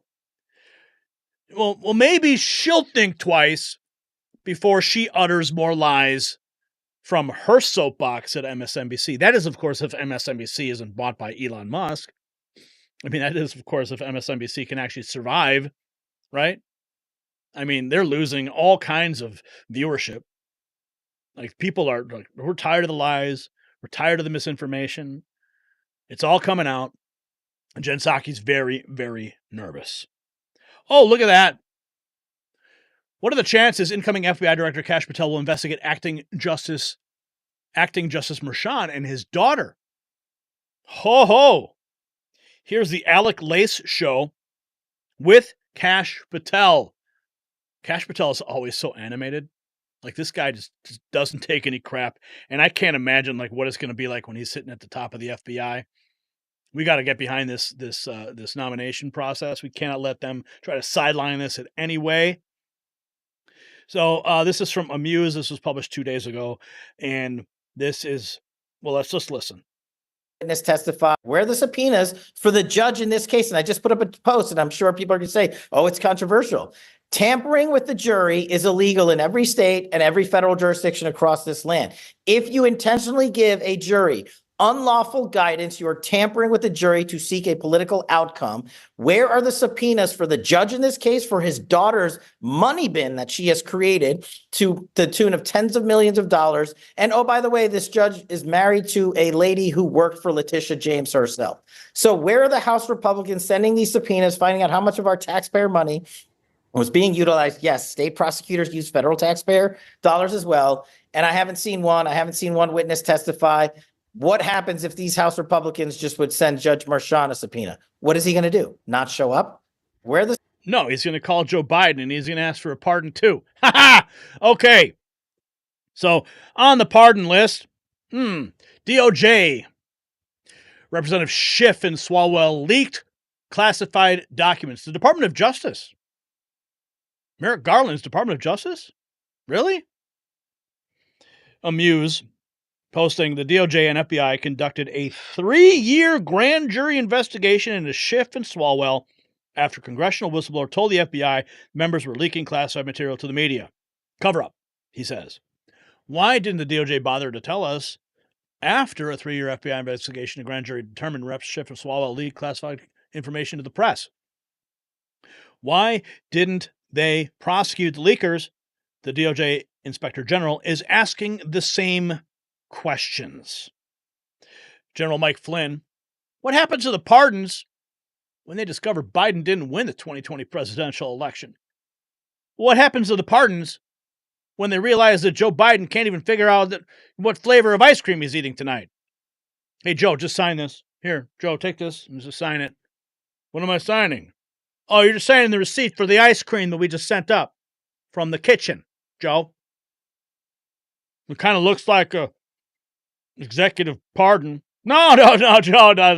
That's not what it is, Joe. It's an ice cream receipt. Right? I mean, Mike Flynn's bringing up a good point. You know, I'm not sure how far the investigations are going to go when Trump gets in office. A lot of people don't want to look back. We don't need to go back there again. And a lot of work's already been done. I think the bigger question here is about the competency of Joe Biden. The actual competency. Like, you know, there are rules. You cannot sign a contract if you're intoxicated or if you're under duress and it doesn't hold up, right? Doesn't that kind of hold up on a presidential pardon? I mean, that's standard contract law. I'm talking about executive pardons here.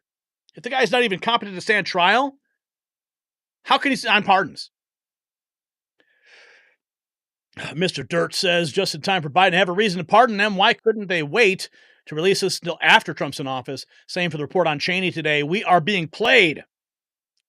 Brian Cates, political columnist, he says, I didn't have DOJ Inspector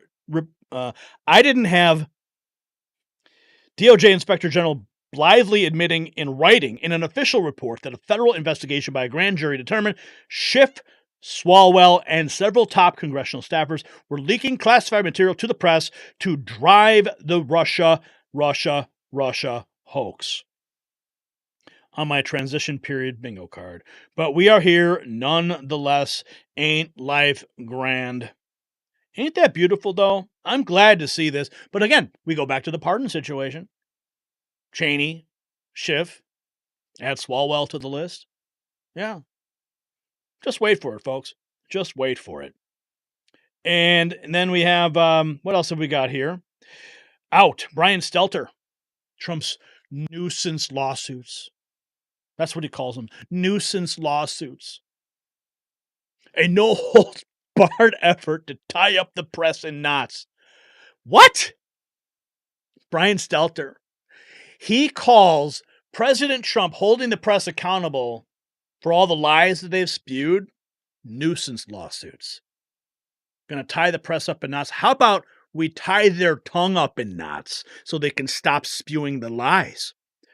Dare we listen? Okay, fine. Are going to benefit. It used to be, Laura, that Trump would file these nuisance suits against media outlets, and they would almost always be thrown out. But the fact that ABC had to settle this and decided not to go to trial, it is going to embolden Trump and his allies. And no longer this is about nuisance lawsuits. This is now about a systemic effort to chill the press, to tie journalists up in knots. For example, the Iowa case, it's using the Iowa Consumer Fraud Act. It's very unlikely that Trump will prevail in Iowa, but that's not the point. The process is the point. Having to go through the motions and pay all the money for the lawyers is the point. I think lawyers are going to benefit from this effort, but everybody else is going to suffer because journalism, because newsrooms, because media outlets are going to be tied up as a result of this effort. Okay. There was a point he made here. I'm going to scroll it back. Listen to this. It's using the Iowa Consumer Fraud Act. It's very unlikely that Trump will prevail in Iowa, but that's not the point. The process is the point. Having to go through the motions and pay all the money for the lawyers is the... What did he say there? It's the process is the point. It's the money. It's the lawyers.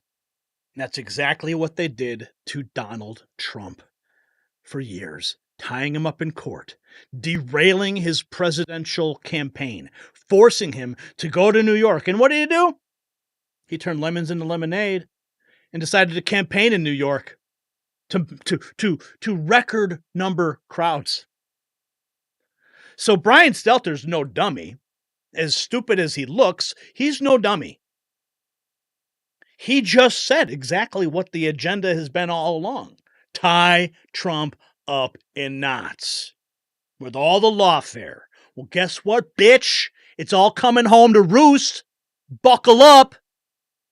Trump's about to go nuclear on all you press bitches, and the party is over. So double check your teleprompter before you go to air to make sure you're not spewing more lies, because you'll end up like George Stephanopoulos with your tail between your legs, running off the X because you can't take the heat. Suck it, Stelter. But I appreciate your thoughts. Oh, yeah. We got more from Brian Stelter.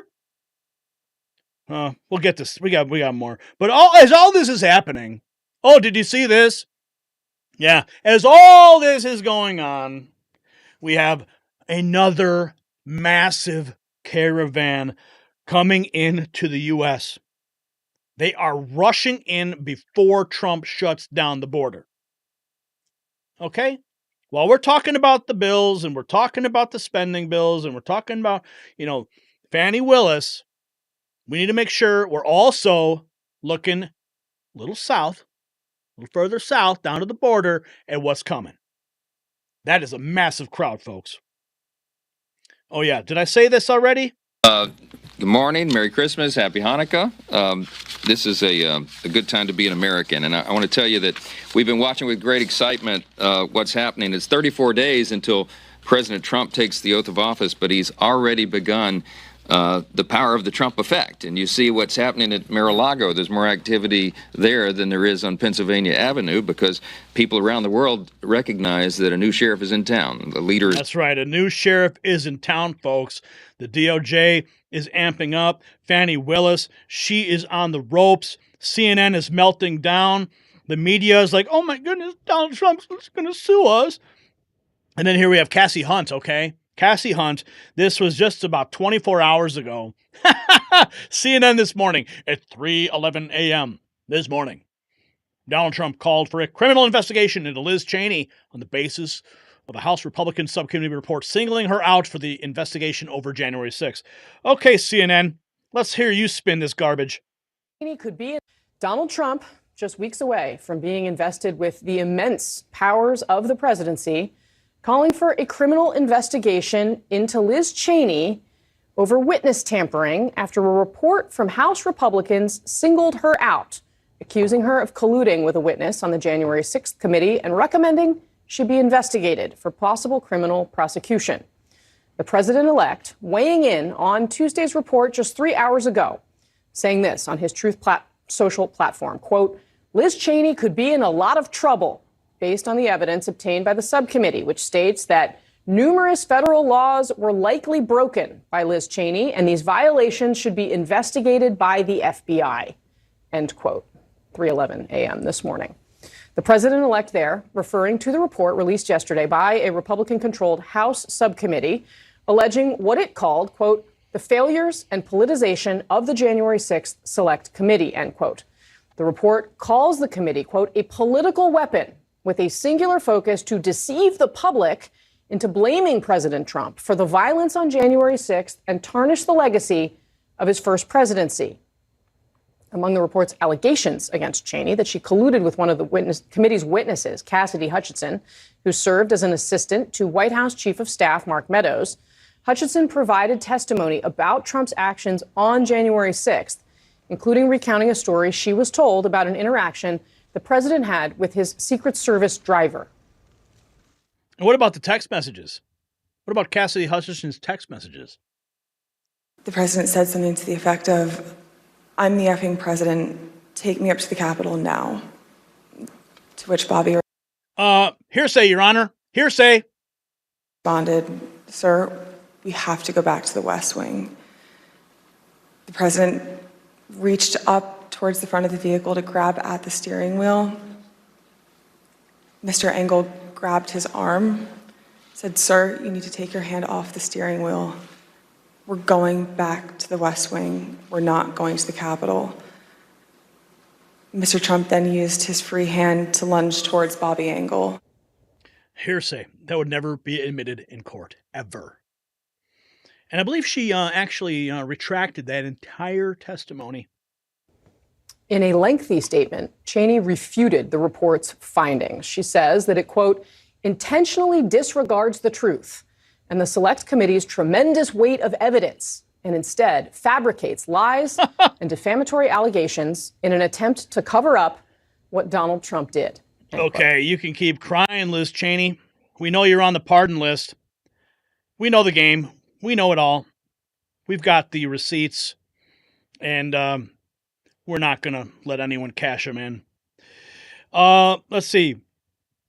This is here, Washington's ghost. You know what's killing them? To have to report this after years of thinking they had him. It all produced was that famous mugshot.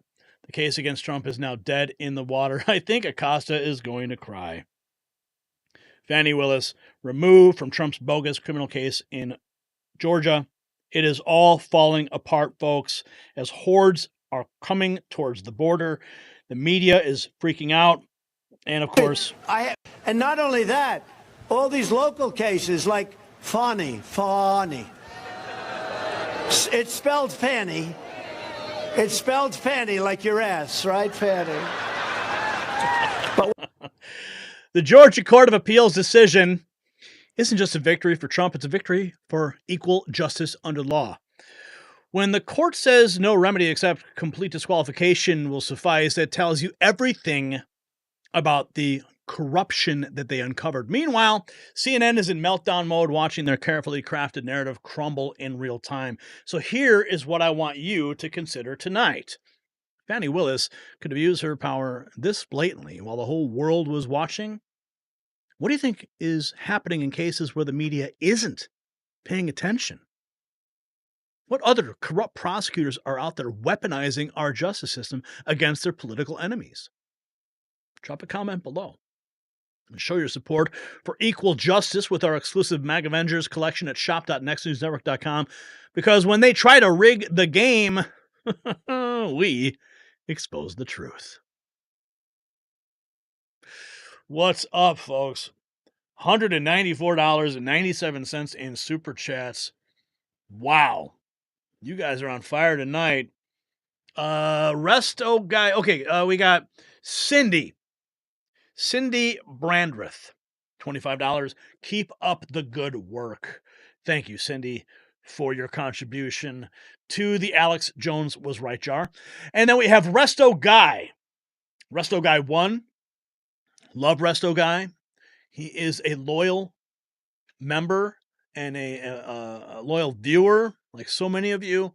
He says, congrats on getting remonetized. You work hard for us. Thank you, from Northern Wisconsin. You know, I got to tell you guys, that moment of getting remonetized was something of an act of God. And, working through Zach Voorhees in that Texas Senate committee, but the fight's not over. We're still waiting on some information to come out of Texas. And once we get it in our hands, we'll be sure to share it with you. And then we got F. Joe Biden, $10. Thank you, F. Joe Biden. What is he saying here? He says, do you think these preemptive pardons will hold up in court because they open the door for administrations to hand them out to the whole administration from day one through the whole term? I think they will. I don't think anyone's really going to challenge them. Who's going to challenge the preemptive pardons? I mean, is Kash Patel and Pam Bondi, are they going to challenge these things? I don't know. And then we got Janice. She simply sends a parrot character doing a shaka sign with a hand saying cool. And then Heather Reeve. Oh, Heather Reeve. Thank you, Heather. She says, Merry Christmas to Gary, Angie, Brian, and New Guy. Just New Guy. Merry Christmas to you, Heather Reeve. Yeah, that was the big news. I saw a comment when we were, going through this stuff, going through the motions here in one of these segments, asking about what was the big news, because I posted last night. And it's because I was instructing on the workflow of the raw feed to our new producer. And we were working all day. I'm explaining the process of how we compile the program. And I said to him, it's 5:30. We have been, going through the construction of the show all day. We have two choices to make. I said, we can either run and gun this thing, push it to the limit, pump out a show. And I said, but I know what'll happen. I'll be up till 5 o'clock in the morning and I will be worthless. And so we can either do that or we can go grab some steaks. And grabbing some steaks and getting to know the new guy was, I think, the right choice, because we were fresh and ready to rock today to bring you what you're watching right now. That's right. Our new producer assisted in a lot of what you're seeing today. Isn't that cool? Yeah, that's the truth, friends. Okay, we got to get to, this is, yeah, it's rough. It's rough what's happening with Joe Biden, but, we knew. We've been saying it forever. Let's get at it. Okay.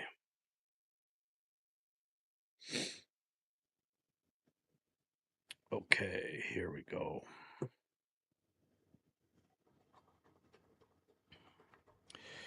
I want to add some beef to this real quick because I know there's more to it. Because James O'Keefe also helped with this information that we've been talking about. I want to bring this. Let's see here. 1 second. Let's bring this up. Okay. Almost there. Where is the James O'Keefe bit? We have that. Here it is. Perfect. Okay. Let's get that loaded for you too. Important context to provide in light of this report. Okay. Jeff Boomer, $40. Really, man? Wow, Jeff. He says, keep up the great work and Merry Christmas. Merry Christmas, everyone. Right? Okay. I see. Yes, Brian, I hear you. I hear you. Okay. You know what was weird about this report? As I looked up and down, and there was very little online coverage of this. I mean, the Wall Street Journal put stuff out, but I don't know, man. It's pretty bizarre. Okay. Let's go. Weekend at Biden's.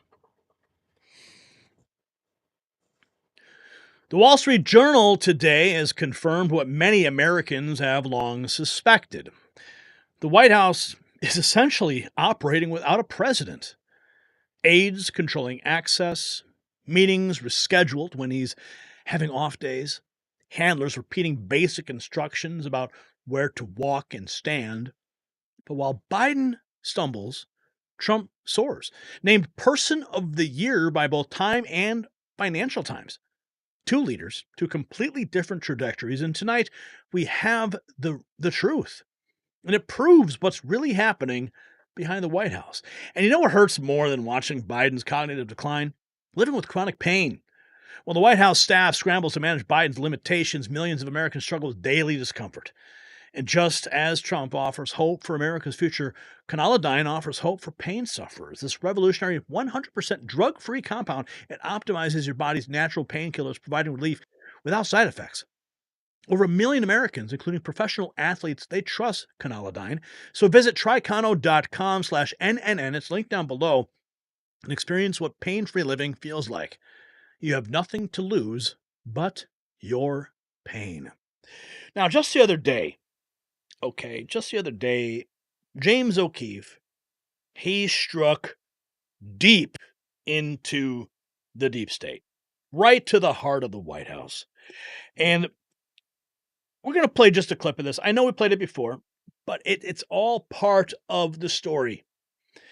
Wall Street Journal, but the Wall Street Journal story has now just come out. It's only confirming what we've all been saying. And with James O'Keefe's report, internally, now we know specifically, we have words, we have a face. It's not just black and white ink in the Wall Street Journal, right? Let's watch. Well, here's the tea. Joe Biden is dead. He can't say his sentence. He's really progressed in his holding. Everybody recognized. I can't believe it wasn't a bigger scandal at Blair. He'll be dead in a year. Meet Henry Appel, an advisor. Did you hear what he said? Did you hear what Appel said? Henry Appel? He said Joe Biden will be dead in a year. Let that sink in. For the National Security Council, Henry Appel shared that President Biden had called the NSC White House phone while on a foreign trip looking for NSC advisor Jake Sullivan. Henry told the president that, in fact, Mr. Sullivan was not at the White House, but on the same foreign trip as President Biden. My boss was on an international trip with him, in Europe or something. The phone rang in the office, and I was like, "Oh, Mr. President, that's Henry." He was like, "He's safe there." He's like, "No, he's traveling with you. He's on the same trip that you are." In another encounter with President Biden, Henry Appel from the National Security Council revealed a phone call exchange. On the call, Biden was asking for NSC advisor Jake Sullivan. Henry told Biden that Sullivan had left the office for the day. Biden stated he would call Sullivan's personal phone. Instead, Biden called the same office 10 seconds later asking for Sullivan again. A couple weeks ago, I was like the last one in the office, and he called for my boss. And so I picked the phone and said, hello, Mr. President, like, it's Henry on Jake's phone. He's left for the day, but I can try to get him on the line for you. And he like asked me some questions, and I was like, I don't know, like, let me get the track him down, so enough to call his Secret Service detail. And it's like, I'll try his like unclassified phone. Like then like 10 seconds later, same phone. I picked it up again. I was like, hi again, it's Henry. He was like, is Jake there? And I was like, no, you called the same office. Henry Appel stated that President Biden did not understand basic words in meetings at the White House. Another time my boss went in to brief him, I had heard the talking points. I said like, oh, this is like a novel phenomenon or something. Like it's new, like it hasn't been done before. My boss said it. I was just like novel? Like what do you mean, like a book? Like what do you mean novel? The two meanings of the word novel, like he lost them. Henry even goes on to say, on his dating profile, his greatest strength is, quote, oversharing on the first date. You can't make this shit up. Henry Appel states that we, referring to his team at the National Security Council, were crying the night of Trump's victory, claiming they are all, quote, trauma bonded. So everybody's probably like juicy drums right What? No, wait, it's like drawn us closer to each other because like we're all going through it together. We share trauma. Yeah. It's the thing. Trauma bonded. We're trauma bonded, yeah. They're trauma bonded. Oh, because Trump won, right? Well, Jesse Waters, listen to this. Just 1 hour ago, Jesse Waters says, bad news. Joe Biden is delaying his retirement to clean up his legacy, both the election loss and Biden out to pasture. Democrats are leaking like a busted sink. In a bombshell report, over 50 Biden insiders told the Wall Street Journal Joe was even worse than we thought. Biden treated his cabinet the same he treated his estranged granddaughter, cold shoulder. When they could meet with him, they were told to keep it simple so Biden could focus. Oh boy, it's bad, folks. It's worse than we could have ever imagined. The country forgot Joe Biden's still president. But today his approval rating hit an all-time low, 34%. As you prepare to leave the White House, any other regrets that you have, anything you wish you would have done differently? Well, I guess if I thought a lot about it, it'd be something I would have done specifically, but not generically. No regrets. Biden won't take this new poll well. He's obsessed with what people think of him. When history is all told, how do you want to be remembered? What do you want your legacy to be? I kept my word that when I said I was going to do something, I did. Like, now I don't know what Jesse's going to say here, but I'm going right to the Hunter Biden pardon with this one, folks. Okay, let's see what Jesse has to say. Biden lied almost about everything, including pardoning Hunter. History's not going to forgive that. So Biden's delaying his retirement to clean up his legacy. I'm not going away. I'm going to be deeply involved in the environment. I'm going to be deeply involved in foreign policy, deeply involved in all the things I've been involved in before. We don't know what Joe's going to do with the environment or foreign policy, and neither does he. The big guy isn't even working now. What makes you think he's going to do anything after January? But this is exactly how Biden's team likes it. Keep Joe far away from the spotlight. They don't want to end his presidency with one last humiliation. So they just made the decision to keep him away. And to me, I've been sad about it. I've been angry about it. Just really disappointed as a Democrat. Oh, with the election lost and Biden put out to pasture, Democrats are leaking like a busted sink. The Wall Street Journal talked to more than 50 Biden insiders to find out what's really been going on in the White House for the last 4 years. This bombshell report reveals Biden was even worse than we thought. Joe was AWOL most of his presidency. Wow. During major disasters like the Afghanistan withdrawal, congressional leaders couldn't even get a hold of him. The Secretary of Defense almost never met with Biden, even during the Ukraine and Mideast wars. Biden treated his cabinet the same way he treated his illegitimate granddaughter. Cold shoulder. Interactions between Biden and many of his cabinet members were relatively infrequent and often tightly scripted. At least one cabinet member stopped requesting calls with the president because it was clear that such requests wouldn't be welcome. Wow. When people did meet with Biden, which was rare, they were told to keep it simple so Biden could focus. But most of the time, Biden didn't want to talk. If the president was having an off day, meetings could be scrapped altogether. On one such occasion, a national security official explained to another aide why a meeting needed to be rescheduled. He has good days and bad days, and today was a bad day, so we're going to address this tomorrow.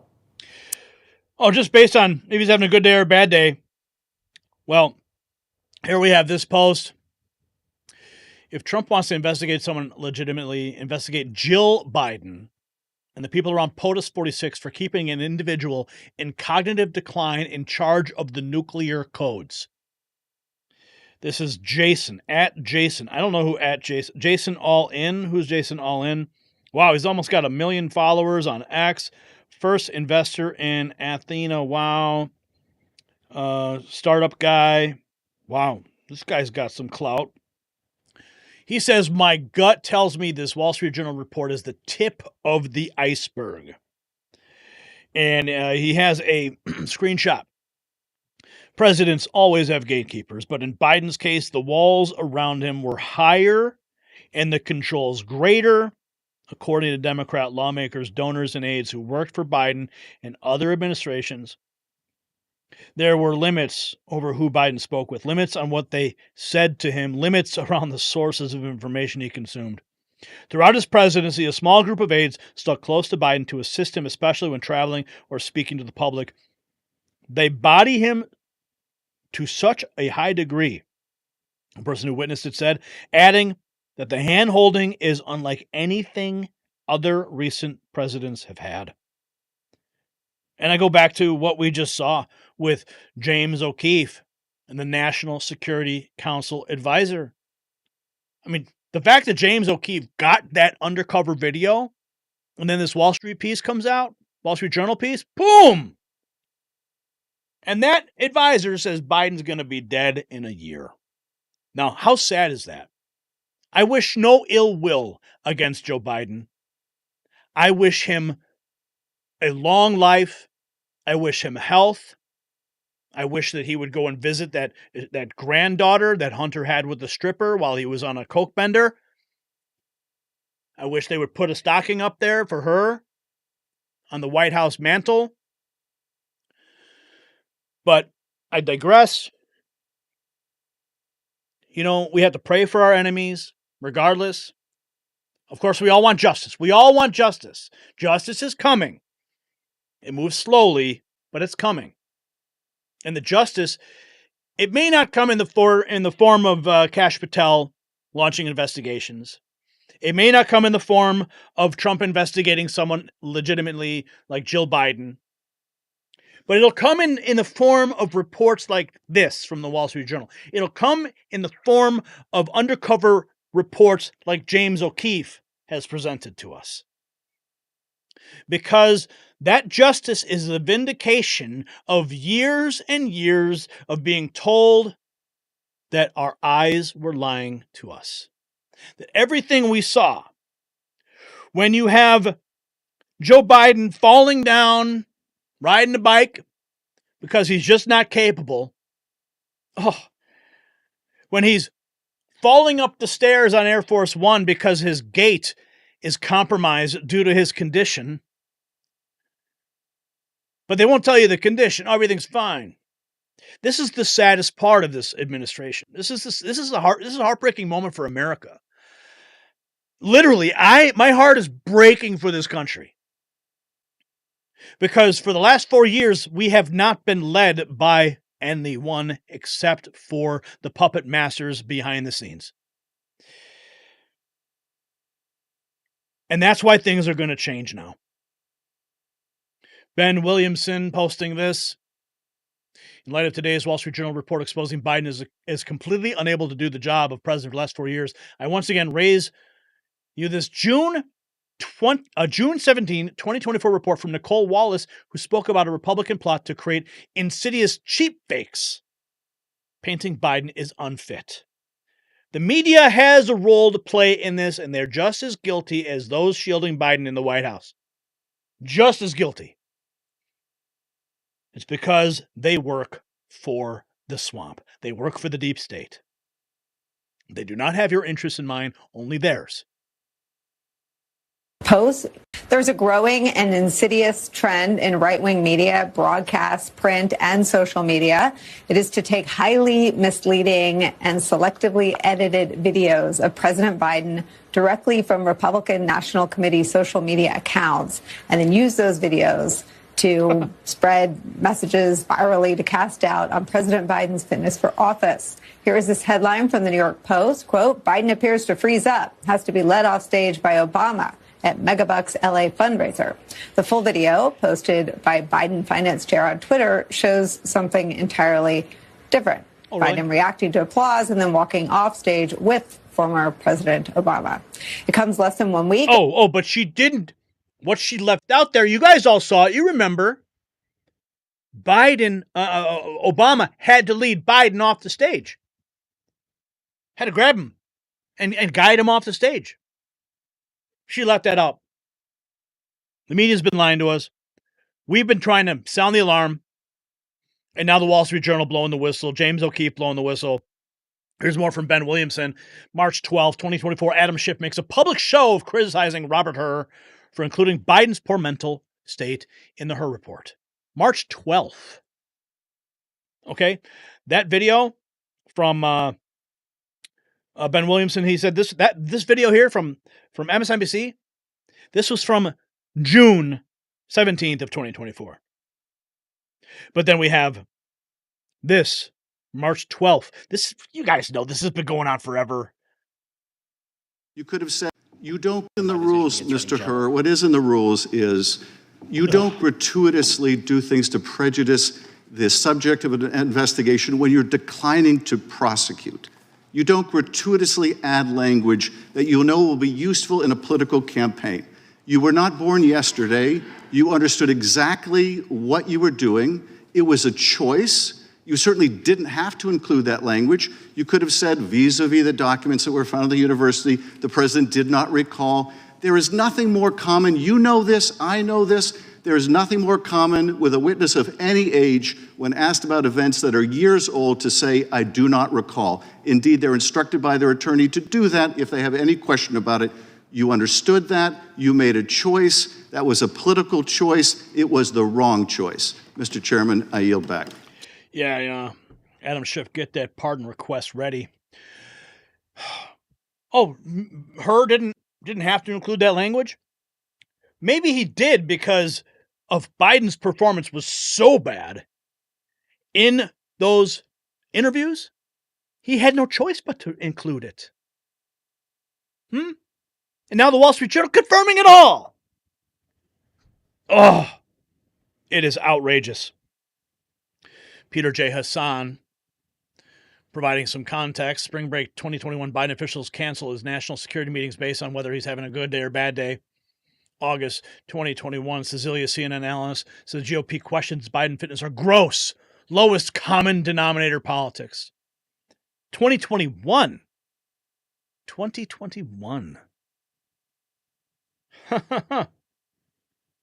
Look at this. And then 9 hours ago, Chris Silesia, however you say his name, an apology as a journalist, I should have pushed harder on the very real question about Joe Biden's physical and mental health as a president. It's all coming full circle. They know that we're all calling him out. Here it is, August 21. He called it gross, lowest common denominator. But now, 9 hours ago, he's going, sorry. Sorry, folks. Maybe I should have pushed harder. Well, maybe you shouldn't have been carrying water for the Democrat Party. Well, no wonder you're no longer on CNN, right? Ben Williamson, 3 hours ago, in light of today's Wall Street Journal report exposing Biden, I once again raise you this. Okay, this was the Nicole Wallace piece. Again, June 17th. Everyone 5 hours ago, this guy, old redneck woman too.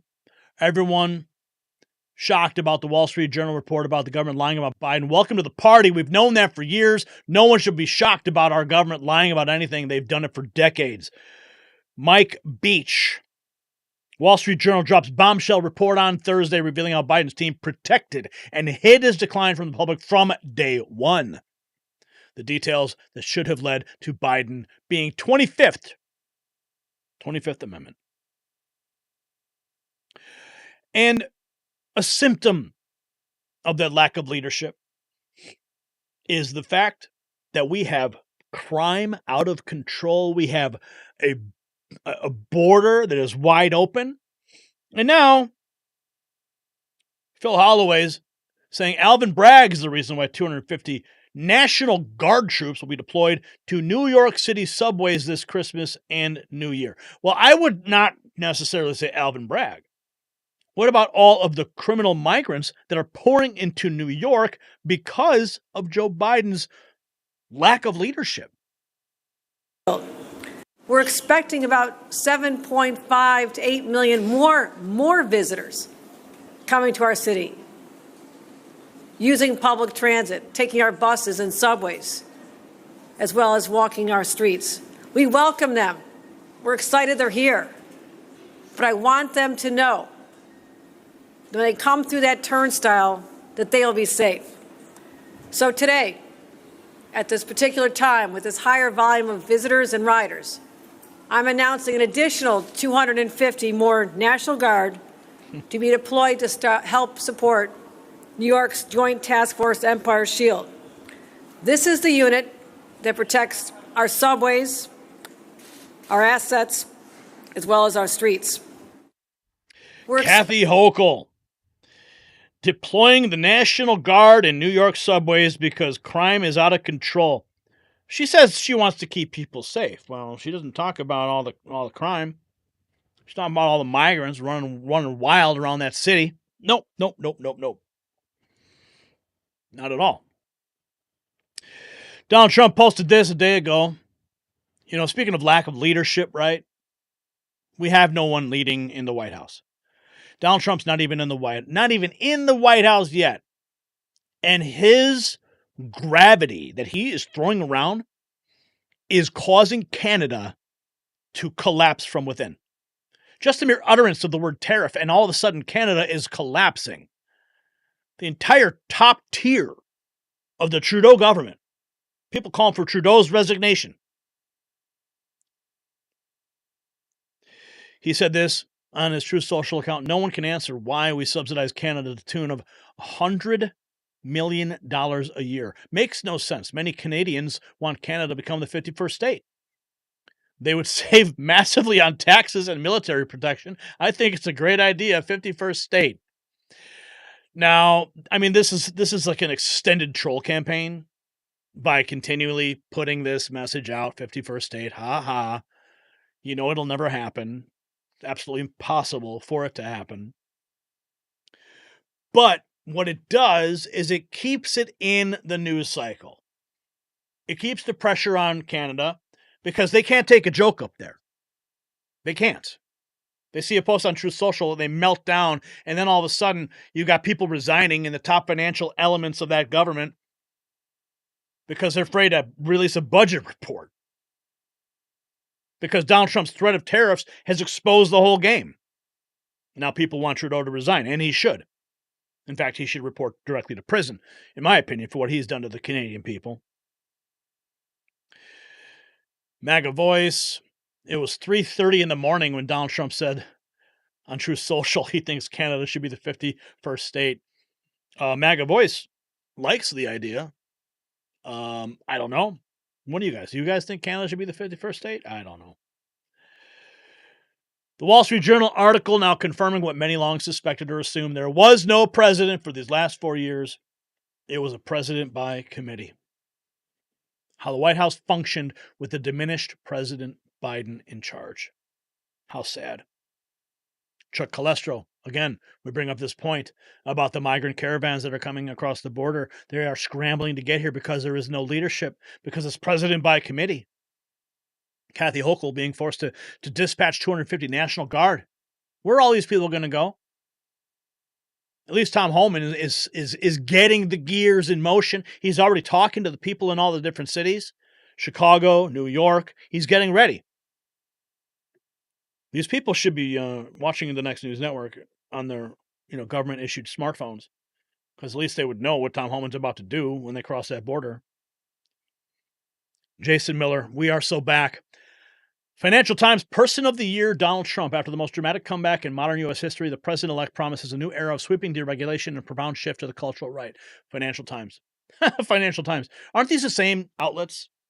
Financial Times, Time Magazine, the same outlets that were trashing Trump all day long? And now is their Person of the Year, front page, front cover. Richard Hanania. How the White House functioned with a diminished president in charge. Now it all comes out. The decline wasn't recent. He's been limited throughout his entire time in office. Oh boy. Here's some of the highlights that now are coming to light. Now that it's okay to admit it, because Biden is just coasting in that wheelchair right out of this administration. These last 30 some odd days, it's fine to come out now.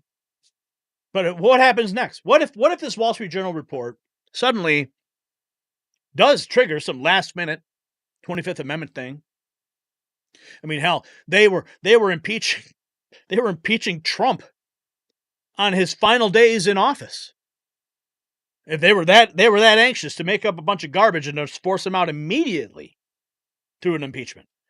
So, I mean, if the Democrats want to do something crazy right now on the way out, well, they could just go ahead and pull the 25th Amendment using the Wall Street Journal as the reason. Maybe they'll show the James O'Keefe video in Congress. And all of a sudden now we got Kamala Harris. She's president for the next 25 days. Right? I mean, I wouldn't put it past them. God knows. At events, aides often repeated instructions such as where to enter or exit a stage. Think about that for a second. Donald Trump, all those videos of Trump mocking Biden about not knowing where to go on a stage. I mean, the joke was getting a little old. Okay, Trump's making the joke again about Joe Biden. He doesn't know where to go on the stage. Well, Wall Street Journal. The aides had to give him instructions on where to enter or exit. That would be obvious to the average person. Biden's team tapped campaign co-chair Jeffrey Katzenberg, a Hollywood mogul, to find a voice coach to improve the president's fading warble. A voice coach was employed. A sign that the bruising presidential schedule needed to be adjusted for Biden's advancing age had arisen early in just the first few months of his term. Now, I remember when he first took office, people were asking me, Gary, how long do you think he's going to run? How long do you think it's going to last? I personally, I said he's not going to last 6 months. I'd be surprised if he'd last a year. And then he persisted. And then we considered the fact that perhaps, I think what was it like? It was like one day if he resigned like one day short of a certain time, then Kamala Harris could in fact become the president, and then she could run again. She could win. She could run for 10 years. She could be president for 10 years, theoretically, if she ran 2 consecutive winning terms plus the last 2 years of his campaign, or the last 2 years of his administration. Like, these were all things that were being considered because we recognize the gravity of his diminishing health. In just first few months of his term, administration officials noticed the president became tired at meetings if they went long, and then he would start to make mistakes. If the president was having an off day, the meetings would be scrapped altogether. Good days, bad days. Today was a bad day. We're going to address this tomorrow. Blah, blah, blah. At some events, the Biden campaign printed the pre-approved questions. Oh, man, this is so sad. It's so sad what they did to him. Oh, my goodness. This is heartbreaking. At some events, the Biden campaign printed the pre-approved questions on note cards and then gave donors the cards to read the questions. Even with all these steps, Biden made flubs which confounded the donors who knew that Biden had the questions ahead of time. He thought he was going to keep doing this until 2029. Oh, man. This is so sad. And it's just heartbreaking to continue to see this. But who knows what's going to happen next, friends? Matt Kwan, the White House hasn't functioned in at least a year. This graph from the New York Times on 10/31/24 is also the collapse of Biden's executive function. Everyone part of the cover-up is a threat to democracy, starting with the nukes. So here's the graph. 2 years of territorial changes in the Donbass, Ukraine, Russia. This is the graph that is also the collapse of the Biden administration. So it's all now in black and white. Hey, the Wall Street Journal reported it now, so it's fair game, right?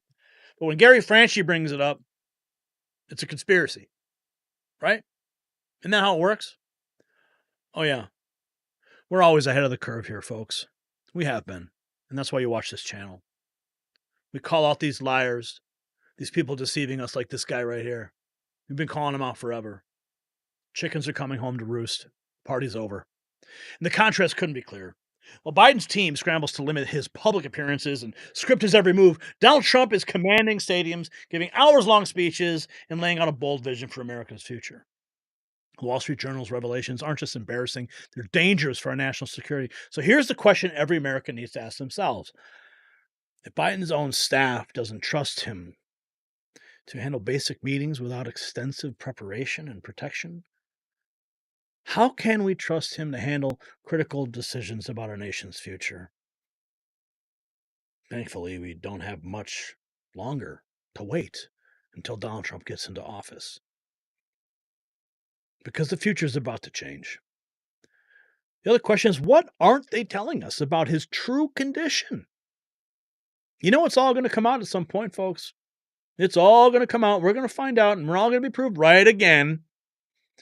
But I want you to stand with strength, and I want you to show your support for real leadership with our exclusive MAG Avengers gear at shop.nextnewsnetwork.com, because when they try to hide the truth, we at the Next News Network, we bring it to light. All right, folks, that was the hit. That was the Wall Street Journal opening the floodgates against Joe Biden. Scooby Dragon, Merry Christmas, everyone. Happy New Year. That's what he says. Scooby Dragon, what's up? Thank you for that $2. My $2. Where's my $2?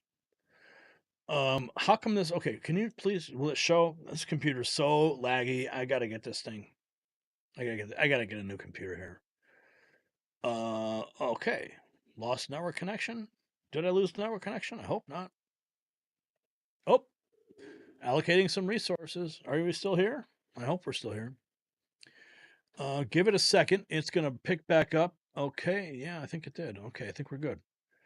Not sure what's going on the interwebs right now, but hey, I guess we're causing a little bit of a...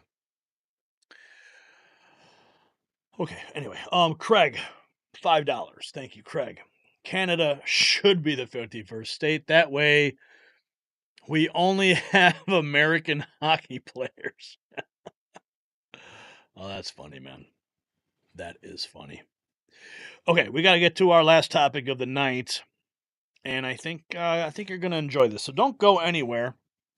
We're about to decode the new narrative that just literally unfolded before our eyes. Let's go.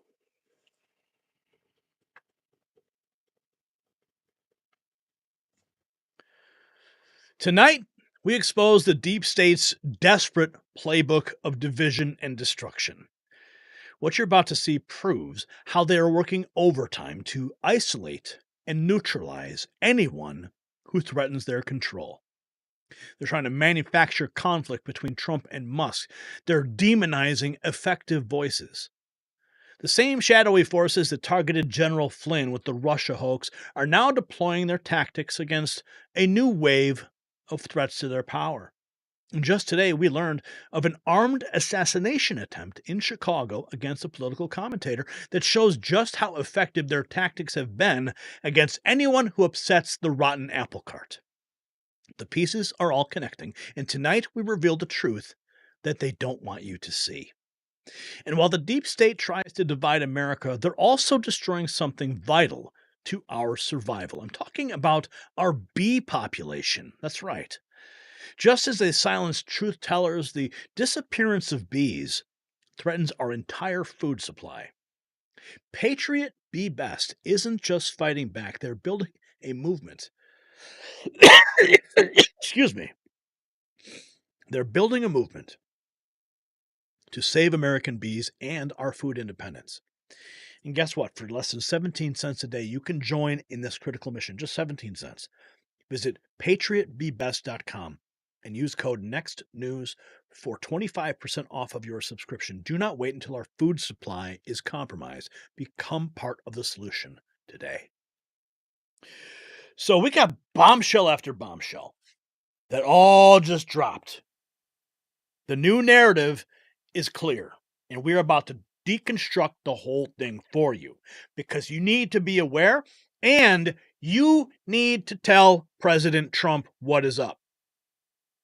Tag him on social media. Shoot messages to him on Truth Social. Whatever you do, send him this video because Donald Trump needs to see this. I'm gonna send this to my friends. They're gonna get it to Donald Trump, but don't wait for me to do it. You're the answer here. He may not even realize what's happening. And that's why we need to make sure all hands are on deck. Because we need to make sure Elon Musk doesn't get forced aside by some, media narrative that's misconstrued. Here we have, ready? Jen Psaki. Old Raggedy Ann, circle back herself. She says that Musk is getting credit. This is the narrative. Musk is getting credit for outshining Trump's influence over Congress. The media's obsession with pitting these two powerhouses against each other is transparent. This is a full-scale effort to fracture the MAGA movement. Don't take the bait. And what I'm talking about here is that spending bill. We covered it, but the point is this, is that everyone is turning and saying it's all Elon Musk. It's Elon Musk. It's Elon Musk. And the media narrative is designed to drive a wedge between Trump and Musk so that Trump says, "Oh man, you're getting more credit than me." Right? They're playing on a character flaw of Donald Trump. Exactly. Because right now, even the killing of the funding bill here is Elon Musk is being given credit for that really more than Donald Trump is. And you have to wonder how Donald Trump feels about that exactly. Because See, do you see what she said? You got to wonder how Donald Trump feels about that exactly. They are subliminally seeding this narrative into the American people. Here we have another narrative. Okay, so what we just showed you was MSNBC. Here's CNN. SE Cup claims Musk is making Trump look weak. You see, Donald Trump is a leader. He's an alpha. And he recognizes when he's in control and that he has the power to steer the ship. But the minute the media narrative starts to say that, oh, Elon's making Trump look weak, they're trying to force Trump to second guess his own decisions if Elon's getting the spotlight. They're playing into that. Let's listen to S.E. Cup. S.E. Cup, independent Senator Bernie Sanders, who caucuses with Democrats today, wrote on X, quote, Democrats and Republicans spent months negotiating a bipartisan agreement to fund our government. The richest man on earth, President Elon Musk, doesn't like it. Will Republicans kiss the ring? Billionaires must not be allowed to run our government, unquote. What do you think this all means long term for the influence of Elon Musk when the Trump presidency begins again? Yeah, I mean, a couple things. This is the kind of chaos that Trump brings. And now attaching Elon and other voices, into this mix is only creating more chaos. As you know, Speaker Johnson negotiated this bipartisan deal for months. And just a couple days before the deadline, Elon, who is not president, comes along and torches it. And Donald Trump, who is not president yet, comes along and torches it and sends everything into chaos. This isn't how you'd run a student council, let alone a government. It's not based on plans or strategy or even politics. It's just impulses. And that's not responsible. And that's not fair to Donald Trump's voters who voted him in to do some very specific problem solving. They didn't vote for Elon Musk. They voted for Donald Trump. But I think the thing that Bernie Sanders is doing is kind of goading Donald Trump. He's saying, all of these headlines about President Musk or Speaker Musk, every time that comes up from a Democrat or a Republican or the press, I think it's a real chink in Trump's armor. And as soon as Trump figures out that Elon Musk is bigfooting him and making him look pretty weak, I think Trump is going to marginalize him real quick. He'll become just as irrelevant as everyone else who has taken up Trump's spotlight in the past. So they are trying to kneecap Elon Musk before Doge gets its teeth. Oh, Elon Musk puts out a couple tweets. Oh my goodness. He helped kill the spending bill. He's more powerful than Trump. The media is in overdrive trying to pit Trump against Musk. Now they're calling Musk a surrogate president to stir chaos and fracture their alliance. This is a coordinated smear campaign to divide and conquer the two biggest threats to the establishment. Here's more from CNN. So House Minority Leader, Democratic Leader Hakeem Jeffries says he is a, quote, hell no on this pared down spending bill. Is that your vote as well? I'm going to follow certainly Hakeem Jeffries in opposing this bill because at the very bottom of the line, we cannot hand over government to unelected oligarchs who are trolling the trough for their own self-benefit, like Elon Musk. I couldn't more fundamentally disagree with my colleague we just had on, Mr. Barr. CR's funding of government don't bloat government to the point where it suppresses economic growth. We just announced economic growth. It was 3%, 3.1%, and 3% in the quarter before. That's some of the highest growth rates recorded in years. There's nothing suppressing economic growth. As a matter of fact, strategic investments in a budget make a lot of sense. Mr. Barr kind of overlooked the fact that Mr. Elon Musk has some self-interest in this CR, and we want to know all about it. But it's also about trust. When you shake hands and say, we got a deal, and then it gets blown up by outside people who are unelected. Apparently, Elon Musk is a surrogate president in the United States, and Mr. Barr is fine with that. Well, I'm not. I didn't vote for Elon Musk, and neither did the American people. And he may have advice he can give the president, but he ought not to be interfering and directly directing and targeting legislators in the Congress to give up their own independence and their own judgment in favor of his. Do you see what's happening here? Can you see the narrative? You can see they all got the same talking points. They're all singing from the same song sheet, making Trump look weak. Musk outshining Trump. Musk is a surrogate president.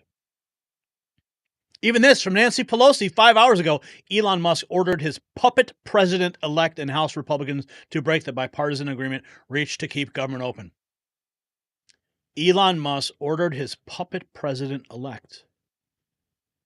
The narrative is forming, and this is dangerous rhetoric because it starts with this, and it ends in a place like Butler. But maybe it's not Trump dodging. Maybe it's somebody else, right? Like, look at this. Elijah Schaffer, 8 hours ago, posted an alleged attempt was made on the life of popular commentator Nick Fuentes at his home in Chicago, Illinois. The amplified rhetoric of the left causes these people to lose their minds. Now, say what you will about Nick Fuentes. If you like his commentaries, if you don't, it doesn't matter. The point is that the rhetoric of the left becomes amplified to the point where people go and try to take the life of somebody. And that is, saying it's wrong is like downplaying it. It is evil. But it's because the poison that comes out of the mainstream media. When CNN and MSNBC are already starting to poison the well of the American people. I mean, thank God there's only like 5 people watching CNN at any given moment.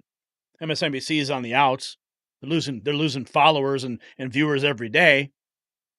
But the point is, when you got Nancy Pelosi saying that Elon Musk ordered his puppet president, you got Bernie Sanders spewing his. These are all seeds of hatred that are then planted in the minds of the lunatics. Here is Nick Fuentes 8 hours ago. Last night, an armed killer made an attempt on my life at my home, which was recently doxxed on this platform. They doxxed him, and then they went to his house to try to off him. Here's the official press release on the attempted killing of Nick Fuentes from the Berwyn Police Department. I didn't even know that Fuentes lived in the Chicago area until the left doxed him.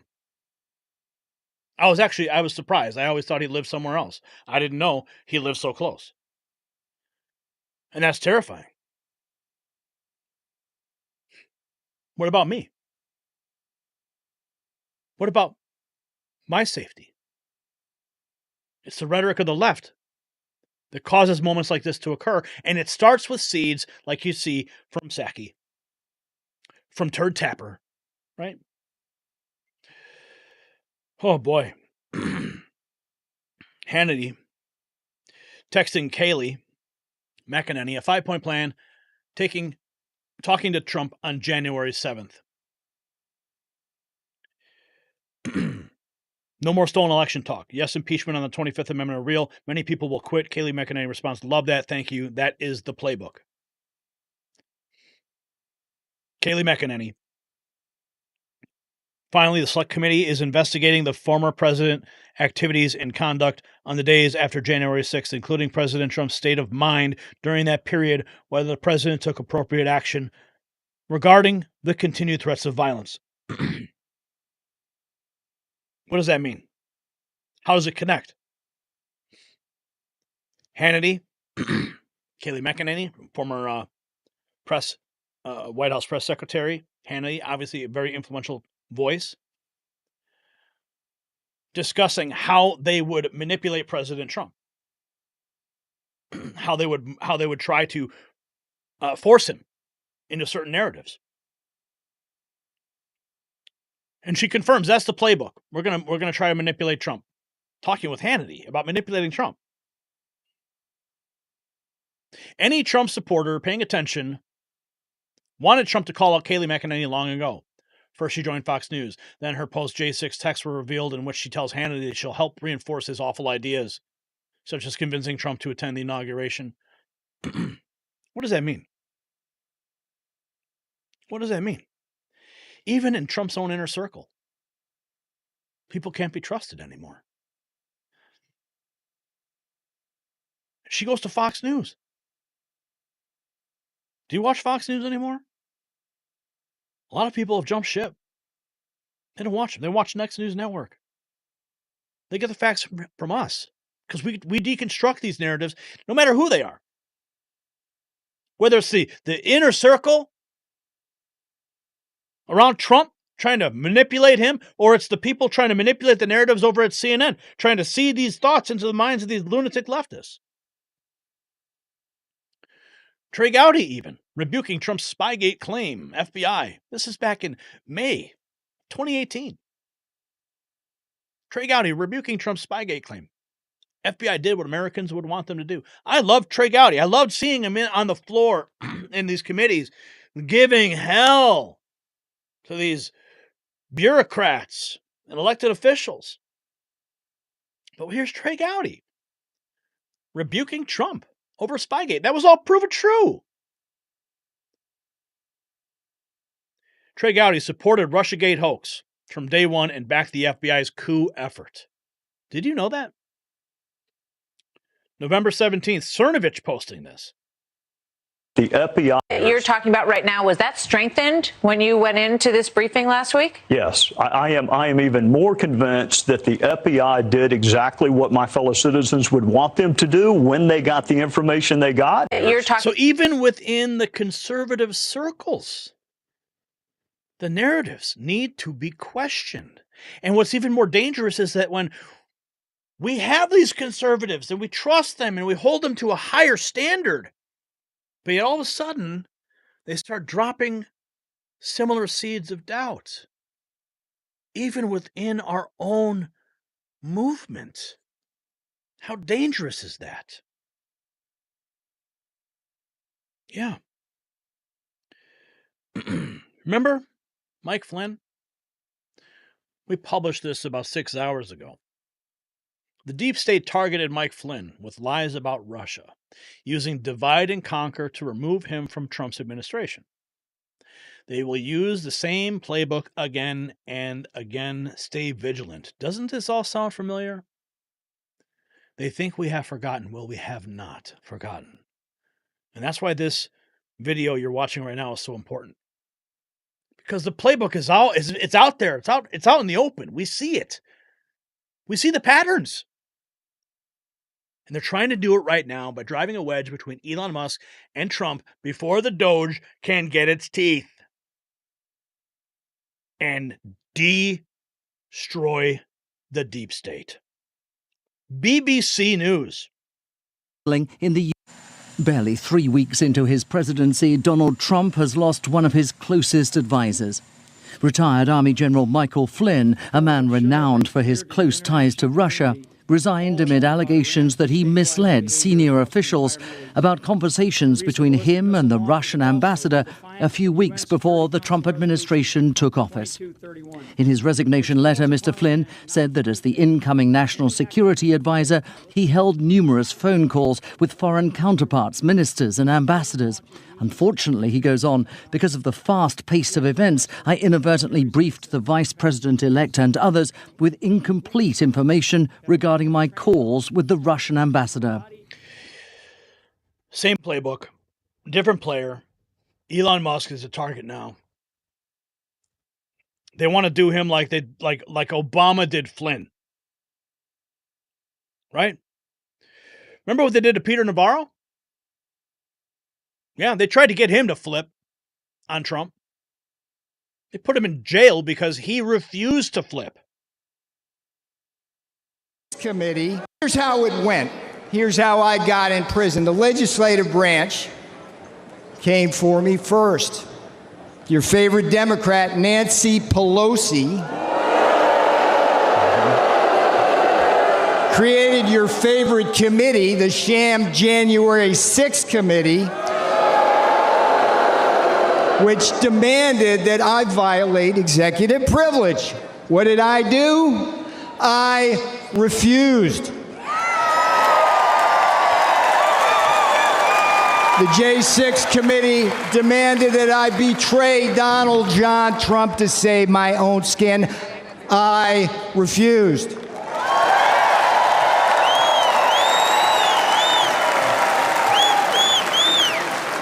He refused.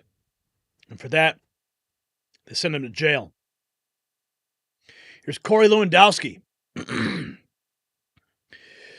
This is April 28th, 2023.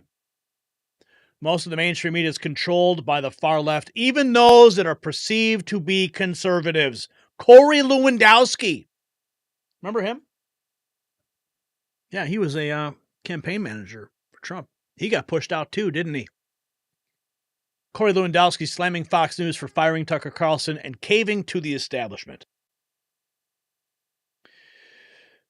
Nick Fuentes, of course, before this assassination attempt occurred, another person went to his house because they had his address, and he defended himself by spraying pepper spray. He got promptly arrested for that. And there's this mugshot. When I saw this initially, I said, what happened? How this really just happened? Are you kidding me?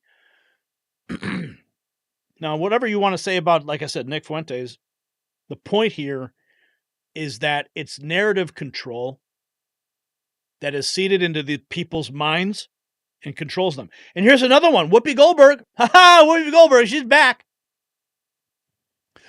MJ Truth Ultra, Whoopi Goldberg, and the witches at The View believe Elon Musk and J.D. Vance are secretly plotting to kill Donald Trump. I don't know, guys. These ladies have been right about so many things, right? Insert sarcasm, right? Let's listen to what they're saying over there at The View, the clucks in the hen house. Musk, I've been saying it for a while. Yes, you have. I've been saying that I think Elon Musk believes he's president. I do. Well, you've been calling him vice president. I've called him vice president. I called him president because I don't know what JD is doing. I hardly ever say. I don't remember the last time we even talked about JD. You're right. He's planning the presidency when they get rid of Trump. So you think it's Musk Vance? Possible. Hey, you know who? Stay away from the stairways. Because, people put the leg out to trip you going down the stairs. I've been saying it See how you got the narrative control coming from Pelosi, from Bernie Sanders, percolating down to these representatives that were showing up on MSNBC and CNN, and of course on The View. All these coordinated attacks to inject this new narrative that Elon Musk is the enemy of Donald Trump. He's now getting all the spotlight. We got to remove Elon Musk. This is what they're doing right now, folks.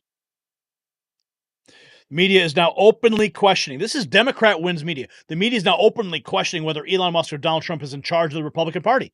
The media. Democrat wins media. Even posting this 12 hours ago. 4:15 a.m. And Congresswoman, you did mention Elon Musk and Donald Trump. Yesterday at 4:15 a.m., Elon Musk tweeted, this bill should not pass. We can show this to our viewers if we have the graphic available right there. 4:15 a.m. yesterday.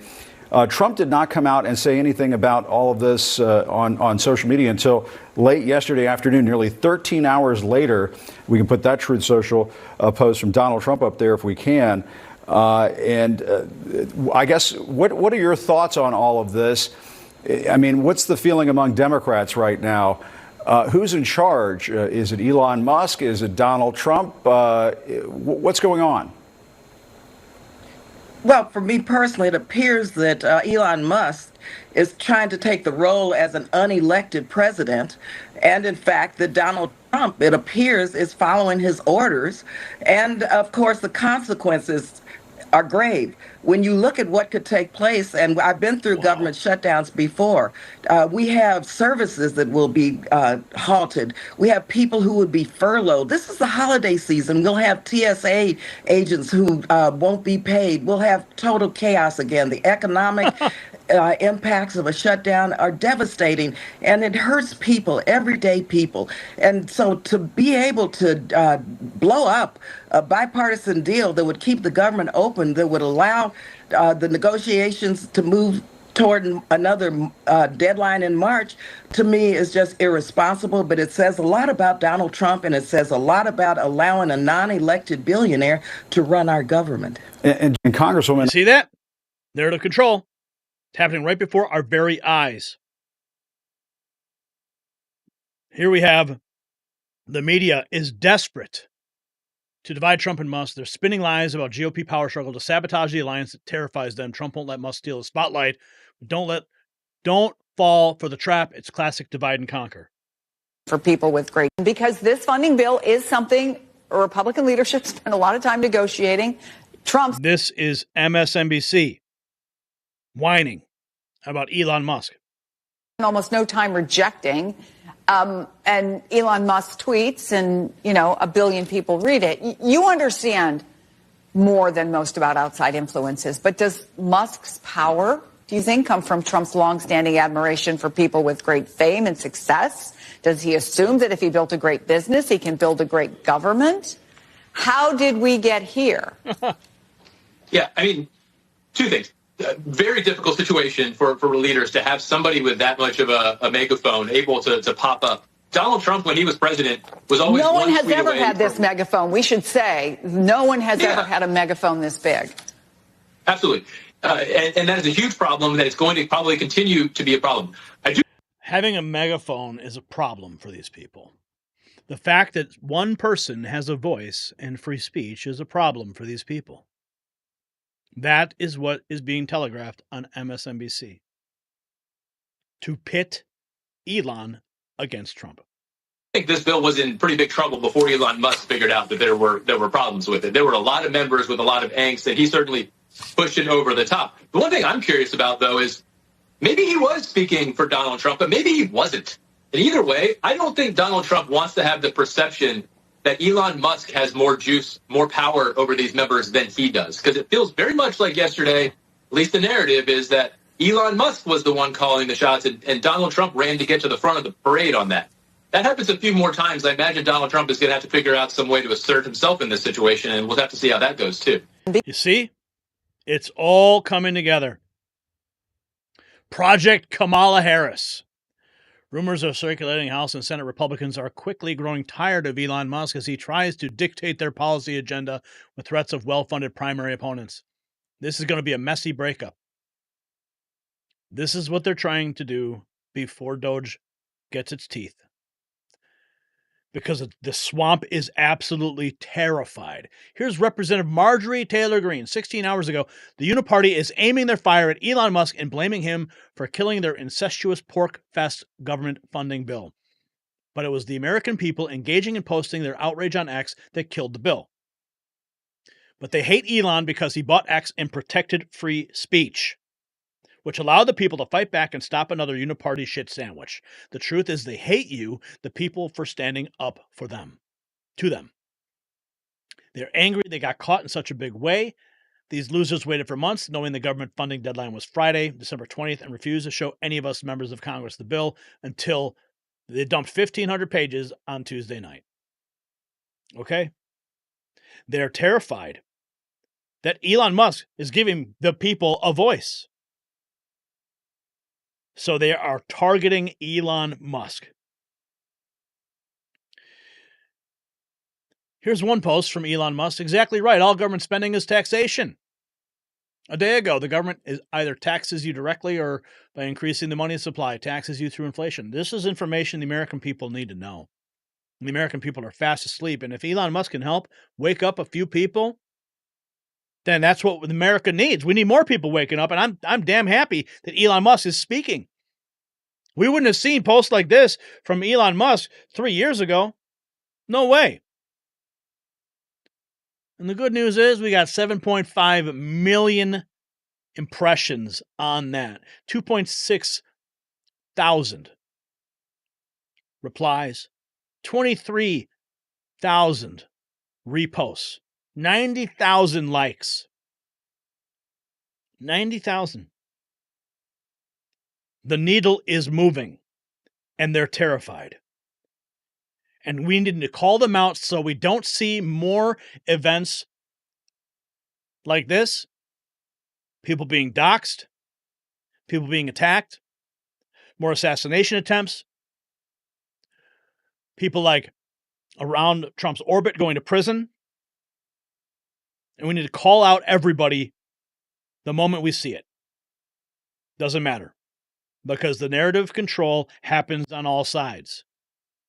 And it's our responsibility to bring you this information. That's why you trust us. That's why you watch us here at the Next News Network. Because we can see through the deception. And we can sound the alarm. Because the pattern is unmistakable. First, they target you with character assassination. Then they try to isolate you from allies and supporters. And finally, they move in for the kill. Whether metaphorically or as in we saw in Chicago or Butler, literally. This is not some conspiracy theory. It's a fact. We have the documentation to prove it. So here's what every American needs to ask themselves tonight. Why is the mainstream media more focused on creating conflict between Trump and Musk than reporting on, an assassination attempt against a conservative voice? What does that tell you about their true priorities? Stand against the division and show your support for truth with our exclusive Mag Avengers collection at shop.nextnewsnetwork.com, because when they try to divide us, we only grow stronger together. All right, where are we at? Okay, let's check the super chats. No super chats to speak of at the moment. $243.97 in super chat revenue today. Thank you guys. You guys are awesome. Maybe we'll hit to 250. Can we hit 250? We're only $6.03 away from hitting 250. Then I can go tell Angie, baby, we made 250 in super chat tonight. You guys know how much I love to tell Angie the good news. Can you guys give me some more good news to give to Angie tonight? Right? I don't want to be on the couch. Come on, guys. $6.03 is all we need to break that 250 mark. Checking in on the main chat while you guys click on the super chat icons, because you love me so much and you want to see that I'm not on the couch. Sue B. Nancy Pelosi shouldn't mix wine with pain relievers, and of course she shouldn't. What's up, Resto Guy? Dropping a 10 spot. Right on cue. Thank you, man. He says, we love you. We love you. No, we love you. We love you, Resto Guy. Whatever happened to the peaceful transfer of power? Yeah, we're not going to see that, Transer. They are working overtime to just throw a wrench in the works over and over again. Paul, he says, Gary, it's never going to end and we're supposed to beat them. Wait, it's never going to end and we're supposed to beat them by winning an election? They think we're a joke. We have to watch what we write and say. No more. All names need to be outed, and they will be. Overeducated SP. Resto Guy word. Arunta 5. I want Pelosi's book on insider trading will be a bestseller. I think there's actually people who do track congressional trades, and you can follow them, and you can make the same trades. There's actually people that track that. Eyes of March. Do you remember Ray Rayner? I don't think I recall Ray Rayner. I know a Rayner. We have some family friends with the last name Rayner, but I don't believe I know anyone named Ray Rayner. Okay, well, let's see. They've been blaming, Donna Doobie says, they've been blaming Trump for the last 4 years when they themselves were the ones in office. And again, oh, God help us, it's Trump's fault. LMAO. Viv B, look at you, Viv. You're giving the gift of Next News Network memberships. She gave 5. How beautiful. Thank you, Viv. A Christmas gift for 5 members. We've got 8 new members now. How cool is that?